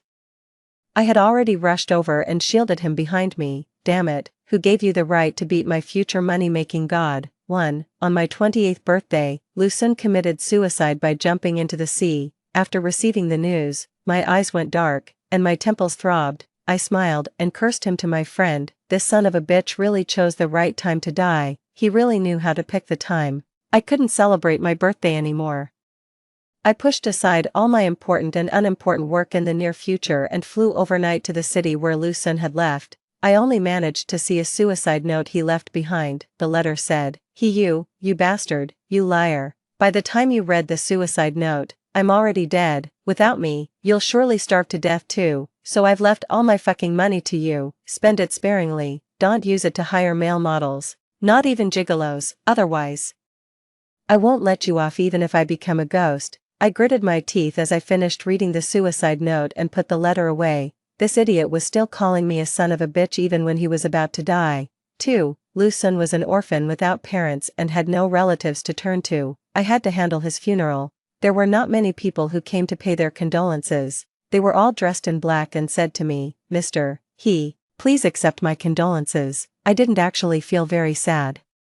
Just after finishing the funeral at noon, that night I went to the Bema Club and used Lu Sun's money to hire 3 gigolos in a row. The boys were all extremely good-looking. They would call me Gidge in a sticky voice and come up close with wine glasses in their hands, asking for kisses. But even though the atmosphere had been built up to this point, I suddenly realized that I might not be interested in anyone other than Lu Sun. This one's eye shape wasn't as delicate as Lu Sun's. And that one's skin wasn't white enough, and there was one whose eyebrows and eyes were too docile, making him seem too boring. Anyway, no matter how I looked at them, none of them were as good-looking as Lu Sun. I tilted my head back and took a sip of the wine that one of the boys had handed me. I looked at them one by one. Finally, I curled my lips into a smile and tried to speak softly, saying, "You guys, right now, get the hell out of here." The few boys in front of me were stunned for a moment, their eyes all darkened, and they turned around dejectedly and left. One of them muttered unhappily in a low voice, "What's this? It's so hard to meet someone who's good-looking and generous. Why chase us away halfway? Rich people are all so moody." Another one pushed him and said, "Stop talking. Don't you know this person? That's you. Have you seen the news? The CEO named Lu who committed suicide a few days ago, that's his partner. He must be really annoyed right now. Shut up and be careful not to provoke him." I was indeed quite annoyed. On the 4th day after Lu Sun's death, I kind of missed him. 3. I don't remember how much wine I drank alone that night. Anyway, when I opened my eyes again, I was wearing a school uniform and standing on the curb. The wristwatch on my left wrist had a year scale, showing that this year was 2013, 10 years ago. There were sounds of scolding coming from the alley at the corner at the end of the road. From the voices, it seemed to be several young people, repeating a few swear words over and over again: orphan, illegitimate child, a wild thing without parents. These words were accompanied by the sound of fists and kicks landing from time to time. The more I listened, the tighter my brows furrowed. I followed the sound and walked into the alley. As soon as I looked up, I saw Lu Sun. He was wearing the same summer school uniform as me. He was held down firmly on the ground by several hooligans with colorful hair. The exposed skin was covered in bruises, and in many places, there was still blood seeping out. His face was pale and sickly, almost like that of a dead person. My heart tightened. This scene was simply too eye-catching. The Lu Sun I was familiar with had never been in such an embarrassing state. This arrogant bastard who always put on airs was actually so pathetic when he was young. Just letting others beat him up like this, damn it, couldn't he fight back? I casually picked up a beer bottle at my feet and knocked off the lower half of it against the wall with a bang. The few hooligans immediately stopped hitting people and turned to look in my direction. "Damn it, you scared the shit out of me. Are you crazy? What are you doing? What am I doing?" I smiled and walked forward slowly with the remaining half of the bottle in my hand.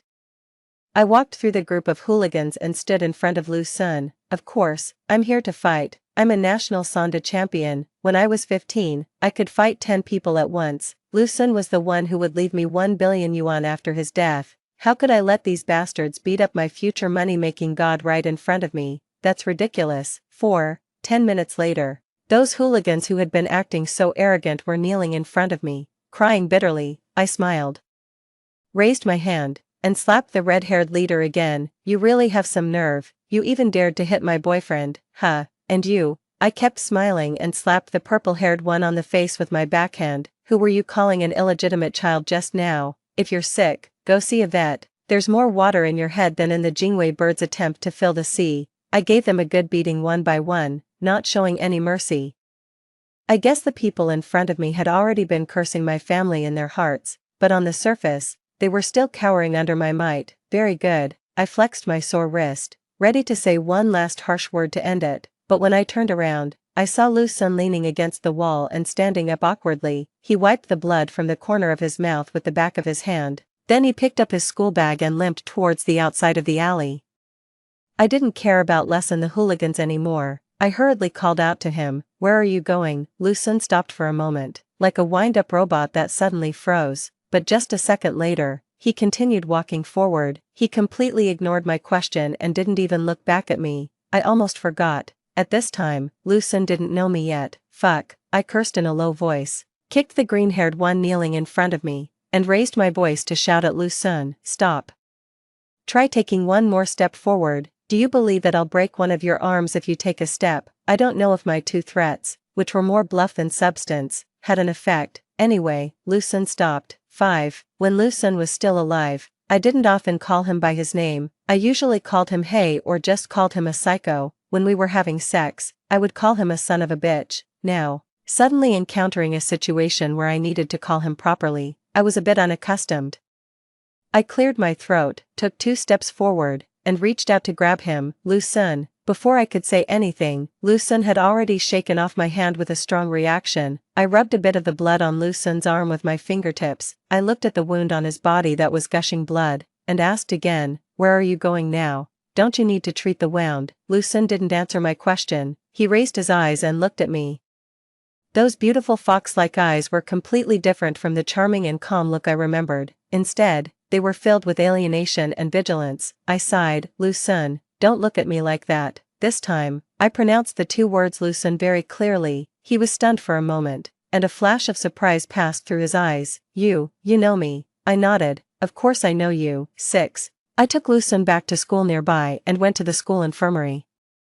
The school doctor was an old man. As soon as he saw Lu Sun, he adjusted his glasses and sighed. "It's you again. Why do you always get yourself all bruised and battered every few days? No matter how tough your body is, it can't stand being treated like this every day. You know that fighting is not good, right?" He didn't fight. He was just being beaten unilaterally. I smiled, put my hands on Lu Sun's shoulders, and pressed him to sit down. I also casually ruffled his hair. "Did you hear that? Don't fight in the future. Hurry up and roll up your pant legs so the doctor can take a look. You were limping on the way here. Let's check where your leg is injured." Lu Sun obediently lowered his head, but he didn't move his hands for a long time. My patience ran out. I frowned and clicked my tongue softly. "Are you getting shy? What are you being embarrassed about in front of me? After living together for so many years, there's nowhere on his body that I haven't seen."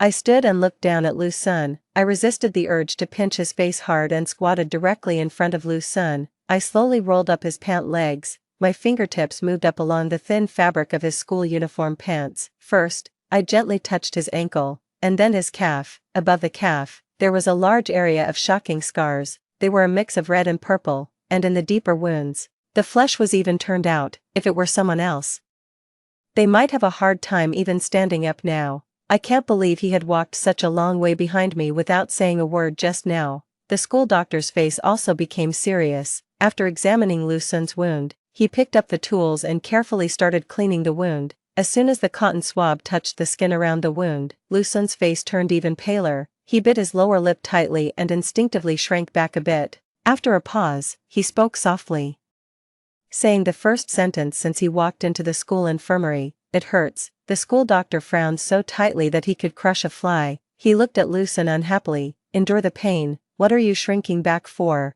Are you being so delicate for a boy?" I stood up, smiled, and raised my hand to turn Lu Sun's head. I pressed his head firmly into my arms. "He's always been this delicate." I looked down at Lu Sun and said, "Bury your head in my arms. Don't look down.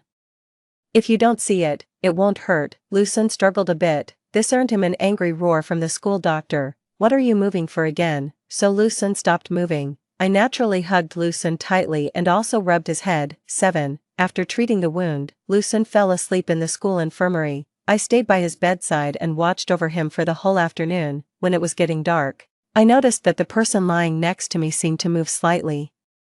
I put down the book in my hand and waved my hand in front of his eyes. "Lu Sun, are you awake? Is there anywhere else you?" Before I could finish my sentence, Lu Sun slightly turned his head and stared straight at me. His eyes were very beautiful, and I swallowed the second half of what I was going to say. The air was silent for a moment. He paused and then said slowly, "How do you know my name? How do you know me?" My voice stopped. I briefly thought about it, was silent for a moment, and then calmly replied to him, "Of course I know you. I'm your boyfriend." "Yeah." I thought for a few seconds and then added rigorously, "But of course not now. It's in the future." He pursed his lips. Obviously, he didn't believe me. "What are you talking nonsense about?" I smiled and raised my hand to pinch his face. "I'm not talking nonsense. I really am your boyfriend." "A future boyfriend is also a boyfriend." Lu Sun slapped my hand away and looked at me in silence. Obviously, he still didn't believe me. Damn it, why was this kid so wary when he was young? What's there for you not to believe? I rubbed the back of my hand, raised my eyebrows, and sneered. I moved a little closer to him and said in a low voice, "You have a crescent-shaped red birthmark on the inside of your thigh, which is congenital. You have several scars on your back. Which were burned by cigarette butts when you were in the orphanage when you were a child, right? Also, you're afraid of arthropods with a lot of legs because someone threw a bunch of spiders on your bed when you were 8. You don't like it when it's dark because you were locked in a small dark room alone for many days when you first arrived at the orphanage. Also, after saying so much, Lucen didn't refute me. Obviously, what I just said was all correct. He was used to not showing his emotions, but he must be really shocked in his heart that I know so many things about him. I belatedly felt a pang of bitterness. The life he lived before really had nothing to do with the word good. I abruptly ended this topic and forced myself to pull a smile at Lucen. Forget it, let's not talk about these things. His head felt nice and fluffy, so I touched it again and continued. You just need to know that I'm indeed your future partner. I like you very much and am willing to do anything for you, but you ran away with 1 billion yuan of my money and had a car accident on the way. You died without a trace, so this time I came back. I curved my eyes and enunciated each word clearly. I'm here to find you and collect the debt. Collect the debt. Lucen raised his eyes, his gaze falling on me. His voice was still steady. You mean, I have to pay you back that 1 billion yuan? 1 billion yuan. It must have scared him to death. No, I don't want the money. I'm not short of money. I smiled and looked directly into his dark and beautiful eyes. Besides the money, you also deceived my feelings. What you owe me is a debt of love. You won't have paid off the debt until you fall in love with me. 8. According to the trajectory of the previous life, although Lucen and I were in the same school for a while during high school. I went abroad at the beginning of our senior year of high school. Until I returned to China at the age of 22, I had no contact with Lucen at all. After Lucen passed away, I found a large number of antidepressant drugs from the combination safe he left in our room. It was a highly confidential combination safe. I thought Lucen used it to store valuable items, so I never asked much about it. But I never expected that he used it to hide his medicine. In fact, during the 6 years we were together, I of course knew that Lucen was ill, but he always behaved very normally. Besides occasional sleep disorders and mental sluggishness, there were no other symptoms. There were never any inexplicable scars on his body. His emotions were always stable, and he wouldn't even let me see him taking medicine when I accompanied him to the hospital for a follow-up visit. The doctor said that his condition was well controlled and there were obvious signs of improvement. The condition was good and there was obvious improvement, but I still received the news of his death. Lucen loved me, perhaps even more than I loved him. I never doubted this. If he didn't find it painful to live even one more day, why would he commit suicide by jumping into the sea on my birthday? I visited Lucen's attending doctor before the funeral. At that time, the doctor told me, from my previous conversations with Mr. Liu, you are an extremely important person to him, you are his connection to this world, but he has come to this point, and this connection is no longer enough to support him to live on, so even thinking of you, he didn't want to stay. At that moment, I was thinking whether I appeared too late. It would be great if I could have met him earlier. If I could have met him earlier, I would definitely have treated Lucen very well. He was an orphan without parents, but it didn't matter. I would become his family and love him. It was too late. The alarm clock rang on time at 6 o'clock sharp. I sat up along the bedside with cold sweat all over my body, took a breath, and then tremblingly reached out to grope for the mobile phone placed on the bedside table. Fortunately, this year was 2013. 9. I quickly got ready and was driven to school by the family driver. The first thing I did when I arrived at school was to apply for a class transfer. My family had donated 2 buildings to the school, so transferring to another class was just a piece of cake. During the second class in the morning that day, I just picked up 2 books and went to report to the class where Lucen was. Lucen was sitting in the last row of the classroom, by the window. When he saw me, a trace of surprise clearly flashed in his dark and beautiful eyes. I stood on the podium and smiled at him with my eyes curved. Lucen's hand holding the pen paused for a moment, and then he quickly lowered his head and continued to do the problems, no longer looking at me. The grade director looked around the whole class and then said to me, "Student you can sit in the seat in the 4th row, the view is good, and it's not too close to the blackboard." There were obviously people in the seats of the 4th row. The grade director was going to randomly select an unlucky classmate to make room for me, the person with connections. I smiled and shook my head, no need. Then I nodded in the direction of Lucen. "Isn't there still an empty seat next to that classmate in the last row? I can just sit there." The director nodded and smiled, and took a step forward to clean up the seat for me. I walked slowly behind him with my books in my arms. As soon as I sat down, I heard someone snort in front of me. I said, "Young master, why did you suddenly decide to sit there? Guess why that seat has been empty all the time. Everyone thinks it's unlucky there." I looked up, and the person who spoke looked quite familiar. He was one of the hooligans I had taught a lesson to in the alley yesterday. It turned out that he was also Lucian's classmate. The director wasn't blind either. He immediately gave him a sharp look and sternly reprimanded. "What nonsense are you talking? Continue with your self-study. Do you still have any manners as a student?" The man seemed very unconvinced and retorted to the director, "What did I say wrong? Lucian is a jinx. No one in the school wants to stay with him. He is born with bad luck. He killed his own parents, so he became an orphan. I heard that his biological mother was a prostitute in the red light district before she died. She was more seductive than a vixen, otherwise. How could she have given birth to Lucian so good-looking?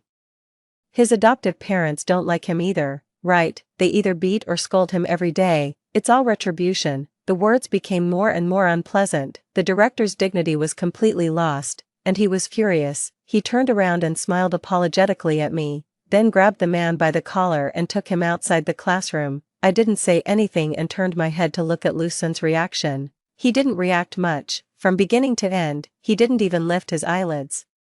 He calmly drew an auxiliary line on the geometric figure of the math problem. It was different. It was too different. The Lucian I knew would dare to turn over the table and fight with anyone who dared to show him a bad face, but now, being ridiculed like this, he didn't even reply a single word. If I had seen this situation when I first met him in the previous life, I would have scoffed disdainfully and mocked him for being so useless, but now, I just gently squeezed his wrist and said softly, "Are you tired? You can write later, it's the break time." Lucian stopped writing, glanced at me, and moved further away from me. "Be quiet and don't disturb me. If you're sleepy, go to sleep by yourself." I frowned. "Why are you so cold?" Then I obediently didn't disturb him anymore and fell asleep on the desk by myself. Lucian studied seriously for the whole morning. I slept for 3 consecutive classes with my head resting on my arm. In fact, even when I was asleep, my dreams were all about Lucian. Sometimes it was him coming back from a business trip, pressing me against the wall and kissing me while wearing a suit, and insisting on pulling my hand to loosen his tie for him. Sometimes it was me watching him jump into the sea with my own eyes and finding a suicide note with scribbled handwriting by the seaside. A dream was more tiring than going to work. When I struggled to wake up, as soon as I opened my eyes, I saw Lucian again. His backhand was resting on my forehead, and it seemed that he was testing my temperature. I opened my mouth, and my voice was a little hoarse from just waking up. "What are you doing?" "Checking if you have a fever," he said and withdrew his hand. After a few seconds of silence, he asked me again, "Are you cold? You kept shivering when you were asleep." I didn't answer him. I closed my eyes, supported myself with the table, and sat up straight. Only then did I see that I was still wearing Lucian's school uniform jacket. The window that was originally open at the back of the classroom had also been closed by someone. "Lucian," I said, "you care about me quite a bit." He turned his head away. No, he was being duplicitous. He liked me in the previous life, and he would like me in this life as well. I smiled and didn't tease him anymore. For the first time, I took out a set of test papers and prepared to start doing the problems. The girl sitting in front of me suddenly turned around and handed me a folded piece of white paper. "You're finally awake. This is for you." I looked up and asked her, "What is this?" "A love letter." I understood. It was 2013 now, and it was quite popular to confess with love letters in school. When Lucian heard those 2 words, he gave me a meaningful look, said nothing, and then retracted his gaze. "I don't want it." I slowly pushed the letter paper back and said, "I already have someone I like." "Okay." The girl held a lollipop in her mouth and indifferently put away the love letter. "Just someone you like. That means you're not together yet." Although I failed, out of the goodness of my heart, "I wish you success soon." I looked at Lucian, who was lowering his head and doing the problems, and said to her, "Thank you." 10. I didn't attend the evening self-study. As soon as the classes in the afternoon were over, I left. I made a phone call and had those little hooligans from yesterday taught a lesson again, especially focusing on the one with a mean mouth in the morning. Just as I was about to go back to find Lucian after dealing with them, I turned around and saw him coming out of the school. He was wearing a mask and the hood of his sweatshirt, and he was walking quickly with his head down. Lucian, who loved studying so much, wasn't attending the evening self-study either. I stared at his back suspiciously for a few seconds, then got into my family's driver's car. Then I pointed at Lu Sun and told the driver, "Follow him." The driver nodded and started the car. Finally, the car stopped at the entrance of the Bema Club. Of course, I wouldn't suspect that Lu Sun had any bad habits because of this. Judging from his current financial situation, he was most likely here to make money. In his previous life, Lu Sun started from scratch. When he died, he already had a fortune of 1 billion yuan that he could leave to me. He was obviously self-taught and had his own unique way in making money. I waved my hand, asked the driver to leave first, and then followed Lu Sun into the club. In 2013, the Bema Club didn't follow the quiet and elegant route like it did 10 years later. Inside, there were feasting lights, shadows of people moving around, and the music was so noisy that it made my head ache. I walked a few steps and lost sight of Lu Sun. But I unexpectedly met someone here that I never thought I would see, my biological father, He Suizhou. He was already in his 40s, but it was still hard to see the marks of time on his face. He was wearing a black coat, with a tall and straight figure. He was holding a glass of wine in his hand and had a young and handsome man in his arms. "I don't know what," someone said with a laugh, and he laughed along. Then he took a sip of wine and fed it to the man in his arms with his mouth. Cheers and teasing sounds rang out. He Suizhou slightly restrained his smile, raised his eyes and looked around, and said, "Okay, stop making trouble, don't scare him." My stomach turned upside down. I raised my hand to cover my chest, and my vision started to blur. Since I could remember, He Suizhou had rarely gone home. He always said he was very busy. It turned out that he was actually busy with these things. I suddenly thought of my mother, who was living in the nursing home and had always been crazy. Why did she go crazy? I subconsciously took 2 steps back, but accidentally knocked over the wine glass on the tray held by the waiter behind me. The glass shattered into pieces, the wine splashed everywhere, and the crowd became agitated. My brain was buzzing, and I couldn't hear anything. I leaned against the wall, bent over as if I had lost my strength, and slowly squatted down. Someone raised their hand to support my shoulder and then firmly grasped my wrist. I looked up in a daze and saw Lu Sun kneeling in front of me. He brushed my forehead hair aside, and his tone was rarely filled with a bit of urgency. "You, what's wrong?" I grabbed Lu Sun's hand and glanced in the direction of He Suizhou. Fortunately, there were a lot of people here, and it was noisy and chaotic. He Suizhou didn't notice the commotion here. I bit my lower lip and forced myself to pull a smile at Lu Sun. "It's okay, I was worried about you and followed you here." I suddenly felt a little dizzy. "Can you take me out?" Lu Sun probably also sensed that something was wrong, but he didn't ask further. He just nodded, took hold of my sleeve, and pulled me out. When we got out of the gate, he stopped and turned back to look at me. Suddenly, he said, "You.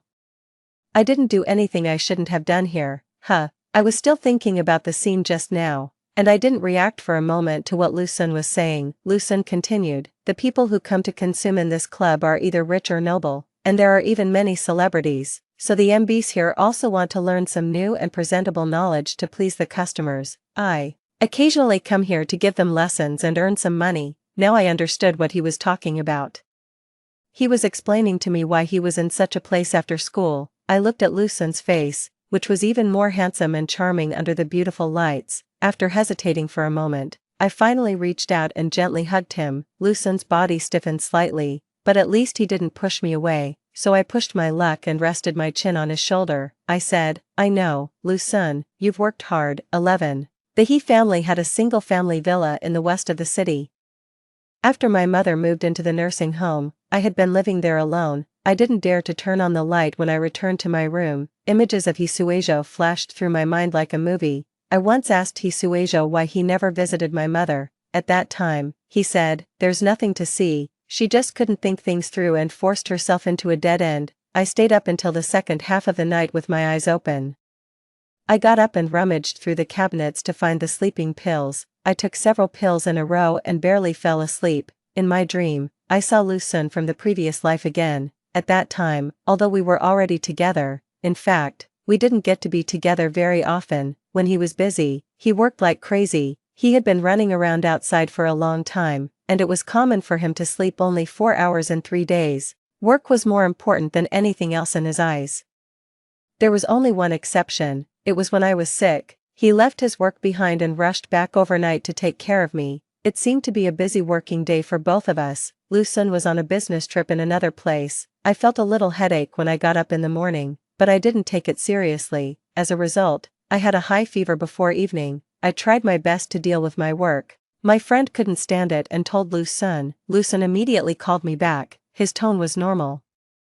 And he just told me to pay more attention to rest. I replied okay and hung up the phone. No one expected that before I could finish the newly added work that night, I saw Lucen in the company. He had bought a plane ticket and rushed back in a hurry while he was in the middle of his work. When he came, he was travel-worn, and the tired look on his face was hard to hide. There were dark circles under his eyes. When he saw me, he didn't say anything and just dragged me to the hospital.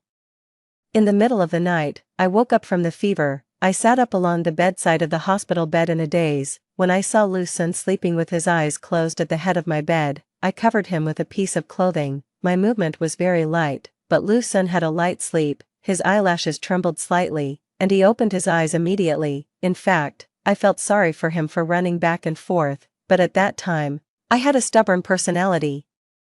So the words that came out of my mouth weren't very pleasant. I paused for a moment before looking at him and saying, "Are you crazy? Isn't it the same if you come back in a few days? Am I going to die?" Lucen smiled and raised his hand to touch my forehead. "You're the one who's crazy." After a while, he gently took my hand and repeatedly rubbed the palm of my hand with his fingertips. "I'm worried about you. The wicked live a long life." He said in a low voice, "You can't die."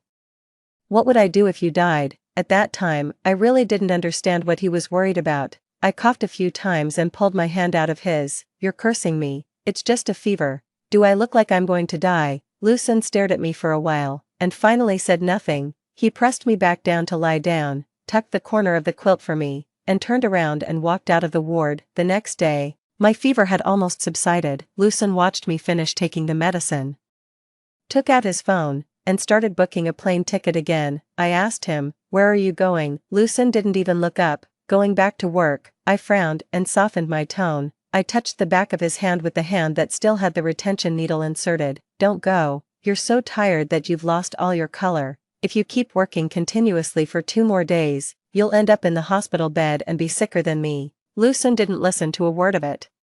He picked up his coat and prepared to leave. "How can I not go to work? Don't worry about me. Just take care of yourself. I'm fine." At that time, even Lucen's subordinates said that Manager Lou was risking his life for money. Thinking about it now, it was probably because he lacked a sense of security too much and had too few things he could hold on to. Just as the doctor said, he was gradually losing his connection with the world. And money was the most direct and realistic thing he could hold on to. Unfortunately, later, this connection composed of money was also broken. Lucen, who liked money so much, didn't take anything with him when he was 28 years old. He just jumped into the sea as soon as he decided to. All the money and assets in his name remained untouched and were all left to me. He abandoned everything he cared about, including me. 12. Obviously, I had taken an excessive amount of sleeping pills.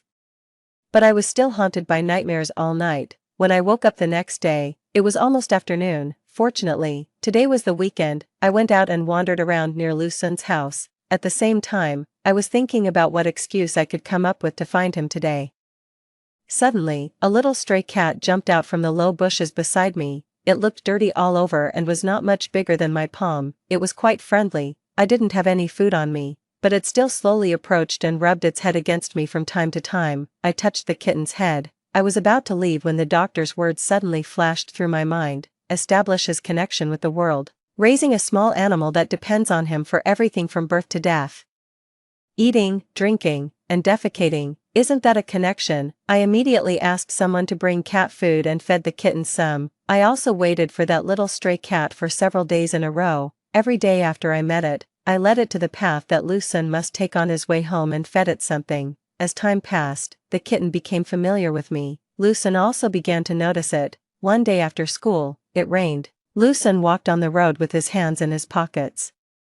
I held an umbrella and hid in the crowd, secretly following him from behind. On the surface, Lucen acted like he didn't care about anyone. In fact, he left the umbrella for the kitten to shelter from the rain and went home in the rain himself. When he was in the rain, I happened to appear as if by coincidence, held the umbrella over his head, and raised my eyebrows and smiled. "Why don't you like to check the weather forecast when you go out?" Luckily, I met you, let's go together.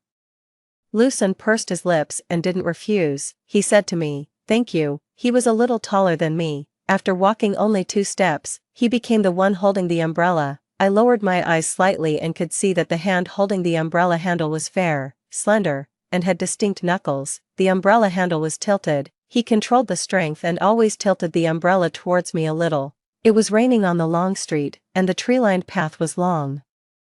We didn't say a word along the way. 13. After another 2 days, it seemed that the kitten had completely regarded me as one of its own. Not only did it let me touch it, but it also let me hold it. The driver had already parked the car and was waiting by the roadside. I took the opportunity to stuff it into my arms, turned around, and got into the car, planning to take it to the pet hospital for sterilization. When we arrived at the hospital, the doctor and I played along and staged a scene in front of the cat. The beloved pet was forcefully taken away, and the owner was heartbroken, regretful, and powerless, in case the kitten would hold a grudge against me in the future. Then I watched helplessly as it entered the operating room waiting to be neutered. After sitting down, I sent a message to Lucien, saying that I had adopted the little stray cat that I always met on the road.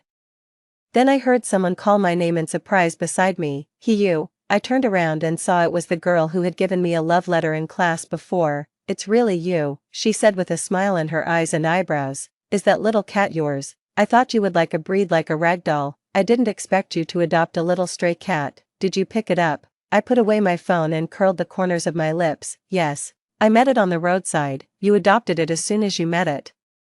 Do you like small animals very much? Yes, I nodded, glanced in the direction of the operating room, and added, however, I didn't adopt it just because I like it. Is there another reason? Yes, there is, I said. I also adopted it to make Lucien happy. Such a cute kitten, wouldn't it fascinate him? The girl was stunned for a moment, and then she showed an expression of sudden realization, as if she suddenly understood something. 14. I took the kitten home. Although it was a little tabby cat, I named it Xiaobai. While playing with the cat in the bedroom, I casually took a photo of Xiaobai and sent it to Lucien. He might have been busy and didn't reply immediately. I stared blankly at the chat box. In the previous life, Lucien also mentioned that he wanted to raise a kitten, but later he said forget it. I asked him why he changed his mind. He said he might not be able to see the kitten to the end of its life. It wasn't until I received the news of his death later that I knew. Lucien probably had already decided to leave at that time. While I was staying up all night working on the plan, he was already calculating the inheritance he would leave me and considering whether to jump off a building or into the sea. After Xiaobai finished eating the cat treats, it also gently bit the tip of my finger. I was bitten and felt the pain. I came back to my senses, lowered my eyes, and saw the message Lucien replied on the phone screen. There were only 4 words, it's very cute. 15. After taking careful care of it for more than half a month, Xiaobai had already become much fatter than before, but Lucien hadn't even seen it much. I couldn't use my charm of the cute cat trick. After a little thought, I decided to go directly to Lucien with the cat in my arms. I would say that I suddenly had something to do and couldn't keep Xiaobai anymore, if he didn't take it in. There was a good chance that it would die this winter. After all, it was still 2013, when I navigated to a place quite a distance away from Lucien's house. I completely lost my way and spun around like a headless fly. I asked the driver to pull the car over to the side of the road, got out of the car myself, and carried Xiaobai into the complex alleys of the residential area. The space here was cramped, with many tube-shaped buildings standing closely together. In the southwestern corner, there was a welfare institute, where Lucien was abandoned when he was a child. The cries of street vendors, the laughter, scolding, and chatter of people from all walks of life were mixed together. The smell of dead fish, rotten shrimp, and decaying fruits and vegetables filled the air, and even the ground was uneven. Xiaobai turned around in my arms and licked the palm of my hand. I sighed, stroked its head, and continued walking forward. In the previous life, in the impression of everyone, Lucien had a delicate and noble appearance, and he was always thoughtful, proper, and tactful in his dealings with people.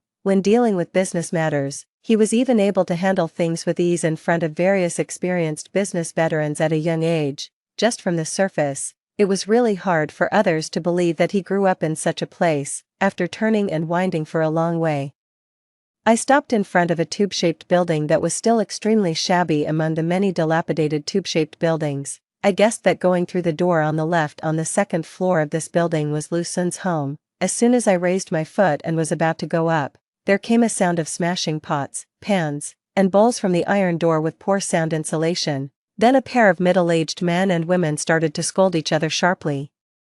"The factory is going to lay off workers. What can I do? Why are you yelling at me? That Director Wu is a bullying bastard. If you have the ability, go and reason with him, and him. I said back then not to adopt this little jinx, but you just didn't listen. You knew what his mother did back then. Now, great. We have to take this burden with us." Judging from the content of the quarrel, it was very likely that the source of these voices was Lu Sun's current adoptive parents. I stopped in my tracks. After a moment of hesitation, I took out my phone and sent a message to Lu Sun. "I want to see you and came to visit you. I'm downstairs at your house. I brought Xiaobai here too." After a few seconds, Lu Sun replied, "Okay, wait a moment." 16. I stood downstairs and waited for a few minutes. Lu Sun pushed the door open and came down. As soon as he saw me, he frowned slightly and said softly, "Why are you wearing so little? You'll be cold later." "Have you been waiting for a long time?" I shook my head. "No, I just arrived." Lu Sun touched Xiaobai, then looked back at the door that still couldn't block the scolding sound even though it was tightly closed, and asked me, "Then are you cold?" I held Xiaobai with one hand and used the other hand to lightly hold Lu Sun's wrist. "I'm fine, don't worry about me. I just wanted to come and see you and I'll leave in a while." The anticipation and joy I had when I came were long gone. I couldn't wait to take Lu Sun away from this place forever right now. It would be best to lock him up in my room and never let him see anyone else except me. I clenched my teeth tightly and tried my best not to let my emotions show even a little bit. I even forced myself to smile at Lu Sun. Then I pulled him to the side and found a step for us to sit on together. Lu Sun took Xiaobai over and put it in his arms, gently stroking its fur from time to time. Xiaobai raised its paw and gently scratched him. If I didn't know what was going to happen in the future, I probably would have just thought that the scene in front of me was a picture worth remembering. But Lu Sun was already 18 years old. In 2 or 3 months, his adoptive parents' freight car would collide with Hisuejo's car, resulting in a serious traffic accident. All 3 of them would die on the spot. Lu Sun had lacked love and care since he was a child. He was so grateful for even the smallest kindness from others that he would remember it for a lifetime. So even though his adoptive parents didn't treat him well, he had already regarded them as his own family. Lu Sun was only a teenager at that time. He had no friends and no lover. He heard the bad news alone at school and forced himself to handle their funerals alone. He was lonely and miserable again from then on, until he met me. The doctor said that his depression was also closely related to his past experiences. Hisuejo and Lu Sun's adoptive parents, it didn't matter if they died, but Lu Sun must not have anything else happen to him. I couldn't lose him again. Lu Sun probably sensed that I was in a bit of a bad mood. He held Xiaobai's paw and rubbed it against my face, asking me, "What's wrong with you? What are you thinking about?" I lowered my eyes, was silent for a few seconds, and then looked at Lu Sun. "If you had the chance, would you be willing to adopt Xiaobai?" He was stunned for a moment, lowered his eyes, and his gaze fell on Xiaobai, which was rolling around in his arms. The street lamp above was dim, and his long black eyelashes cast a shadow under his eyes. After a long time, he spoke, "I can't keep it." "Why not?" He smiled. If you have a pet, you have to take responsibility for it, right? I can't even settle down myself." I was taken aback. After a pause, I said softly, "Then, would you like to move in and live with me?" He curved his beautiful eyes, and his eyes showed a hint of surprise. "Are you kidding?" "No way." I took Xiaobai back, hooked its chin with my fingertips, and asked Lu Sun, "Why not? We can take care of Xiaobai together." Lu Sun's gaze fell on the gravel road in front of him. Silence spread, and after a long time, he still shook his head. "No, don't come up with ideas randomly." After saying that, he hesitated for a moment, then raised his hand and carefully touched my face. The movement was so slight that I almost doubted that the cold touch just now was my imagination. I turned my head and looked into his eyes. Lu Sun softened his tone. "If you want to see me, I can also go to find you. There's no need to live together necessarily. Well, it doesn't matter. There's no need to rush. Anyway, it's just a matter of time." I nodded. "I'll come to find you next weekend." 17. By the next weekend, I got ready to go out early in the morning. Xiaobai chased after me and circled around me. I bent down and stroked the fur on its back. "Be good and stay home by yourself. I can't take you with me today." After getting in the car, the driver asked me where I was going today. I looked out the window and said calmly, "Go to Nanshan Sanatorium." The driver had worked for the He family for many years and naturally knew who lived in Nanshan Sanatorium. He paused for a long time. In the end, he said nothing and silently turned the car around. When I arrived at the sanatorium, the staff member led me forward while talking to me with a worried look on her face. "The one in room 307, Fanyalua. Her condition has been very poor recently. She doesn't remember things from the past and doesn't know who she is. In the past 2 days, she can't even recognize the nurses who are familiar with her." Having said this, she paused for a moment before continuing. "Maybe she won't recognize you either." I nodded to express my gratitude, indicating that I understood. "Actually, it might be better if she didn't recognize me. My mother has always hated Hisuejo and also hated me. In the first year or two after moving into the sanatorium, she became very quiet and hardly talked to anyone. Only when she saw me would her emotions occasionally spiral out of control suddenly. She smashed things wildly, crying and telling me to get out. Later, she lit a fire to burn the words she had written. Those were clearly the efforts of her youth. In my previous life, until her death, I never knew why she hated me so much. I just considered that she had no relatives left in the world except me, so I often went to the sanatorium to secretly take a look at her. In the first few years when I was with Lu Sun, my mother was still alive. I often took the time to run to the sanatorium. Every time I went to see her and came back, I couldn't fall asleep.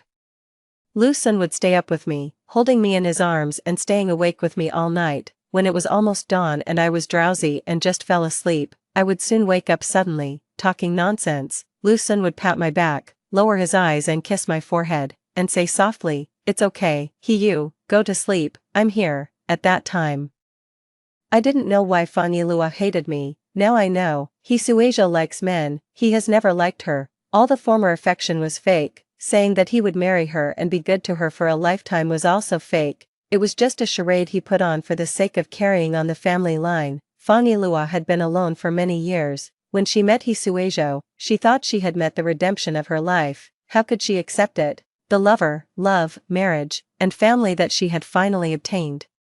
It turned out to be a complete scam. So, what am I? I am the product of this scam. I was born with original sin. My steps stopped at the door of room 307 at the end of the corridor. The staff member left me the key and turned to leave. I slowly pushed the door open, and my hand was actually a little trembling. The lights were not turned on in the room, and the thick curtains were drawn. Not even a sliver of light coming in. Fanyalua's long hair was disheveled, and she was sitting alone.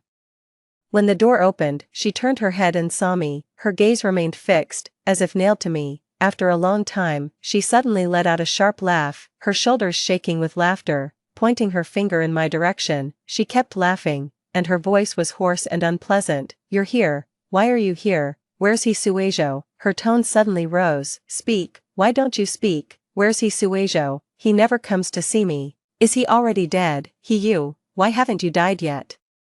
Your eyes look so much like his. When I gave birth to you, I should have strangled you to death. He's not a good person. You're his child. You're just like him, like a trapped animal." She struggled and wailed in despair. I closed my eyes and took a step forward. She became even more crazy, screaming and smashing the vase on the table next to her. The vase shattered into pieces, and the gorgeous flowers in the vase fell to the ground along with it. Fanyalua picked up a piece of broken porcelain and pointed it at me. You're a little beast. Why haven't you died yet? You should have died with Hisuejo long ago. Don't come any closer." There was a call bell installed on the wall. As long as I pressed the bell, the staff would come in, but I neither pressed the bell nor paid any attention to Fanyalua's curses. I walked forward slowly and finally stood in front of her and squatted down slowly.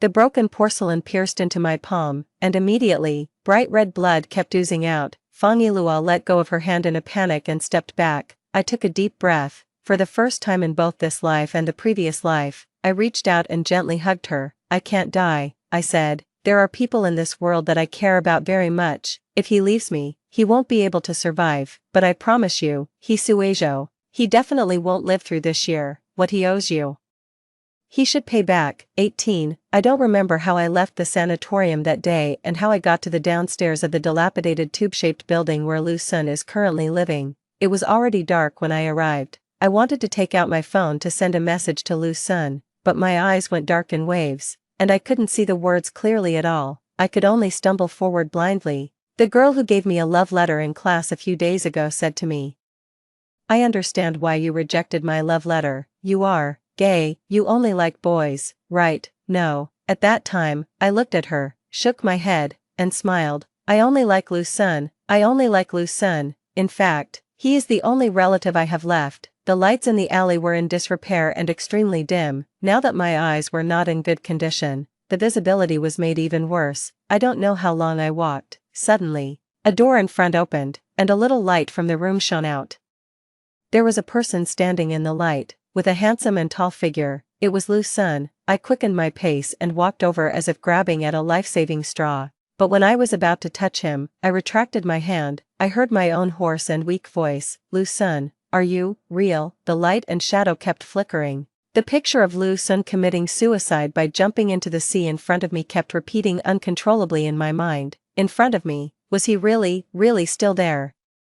Had I really seen Lucien again? My body couldn't stop shaking. I painfully raised my hand and carefully wanted to give Lucien a hug. He seemed to want to reach out and push me away at first, but then suddenly stopped his movement. It was completely silent all around. Lucien's voice, filled with disbelief and a bit of a tremor, sounded, are you crying?" 19. Lucien asked me to sit down on the steps properly and put his coat on me. I sat on the steps, staring blankly at the raindrops that were about to fall but hadn't yet, hanging from the eaves. Not long after, Lucien came back. He was holding wound cleaning medicine, cotton swabs, and band-aids in his hands. I looked down at my palm, which was still bleeding. Lucien squatted down, took my hand, and treated the wound for me. When the medicine was applied, it hurt a bit, and I took a light breath. Lucien stopped his movement, looked up at me, and asked, "Does it hurt a lot?" After a pause, he raised one hand to cover my eyes. I was confused. I closed my eyes and was stunned for a long time. Suddenly, I laughed and said, "What are you doing?" After a long while, he replied, "Don't let you see. If you don't see it, it won't hurt." I was speechless. After being dazed for a moment, I stretched out my other uninjured hand and groped to touch Lucien's face. He turned his head slightly. Considering my wound, he couldn't avoid it. I pushed my luck and started to rub his warm and cool lips with my fingertips. I asked him again, "Lucien, tell me, okay, do you like me?" This question was too straightforward. He obviously stiffened all over and didn't say a word. I curled my lips and smiled, and continued, "What do you mean by not speaking? If you don't speak, I'll take it that you don't like me." It didn't matter if he didn't like me. Anyway, there was plenty of time in the future. It didn't matter if he never liked me, as long as he was still alive. I then closed my eyes, thinking that the topic was over. After a very long time, he suddenly spoke again and said softly, "No." 20. At the beginning of July, a serious traffic accident occurred on Binjiang Expressway. There were a total of 3 victims, Lucien's adoptive parents and my heartless biological father. He Suizhou died. I wasn't particularly sad. I just told the staff at Nanshan Sanatorium to make sure to tell Fang Yilua this news. Just like in the previous life, Lucien still handled the funerals of his adoptive parents alone. On the day of the burial, it rained a little. I went to the cemetery to pick him up. The car stopped at the entrance of the cemetery. I watched through the window as Lucien came out of the cemetery, holding a black umbrella. His face still had that calm look. Without much expression, he got into the car, and I leaned over and casually ruffled his hair. "Lucien," I called his name and said softly, "You still have me. I'll always be here. I'll always love you." End of the main text. Extra chapters. 1. On the day of Lucien's 27th birthday, I rushed to finish my work and specifically returned to City A early. Lucien is a person with little sense of ceremony.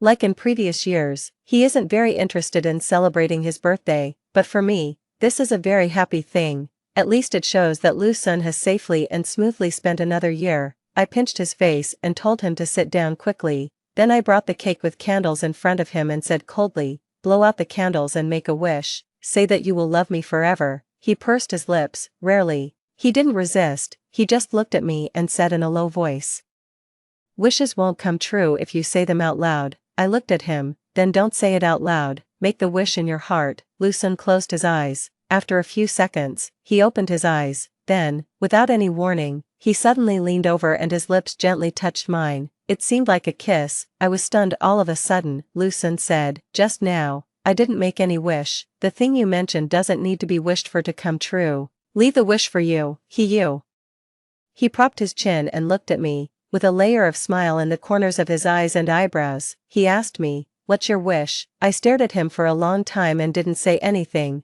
The wish I made that day was that Lu Sun could live a long and healthy life, too. At the company's annual meeting, everyone was required to write a New Year's blessing card and hand it in. I secretly looked at Lu Sun's card. He wrote, "I knew you would peak. I love you. 3. In the previous life." I casually asked Lu Sun, "Do you think this world is good?" At that time, Lu Sun smiled and said to me, "This world is not good, but you are good, only you are good." 4. Sometimes I feel like I'm like the dark moss struggling to grow in the narrow and damp gaps between stone steps. Obviously, I can survive without the nourishment of the blazing sun, but the only remaining air is unexpectedly taken away from me. Fortunately, as fate would have it, I was given a chance to start over.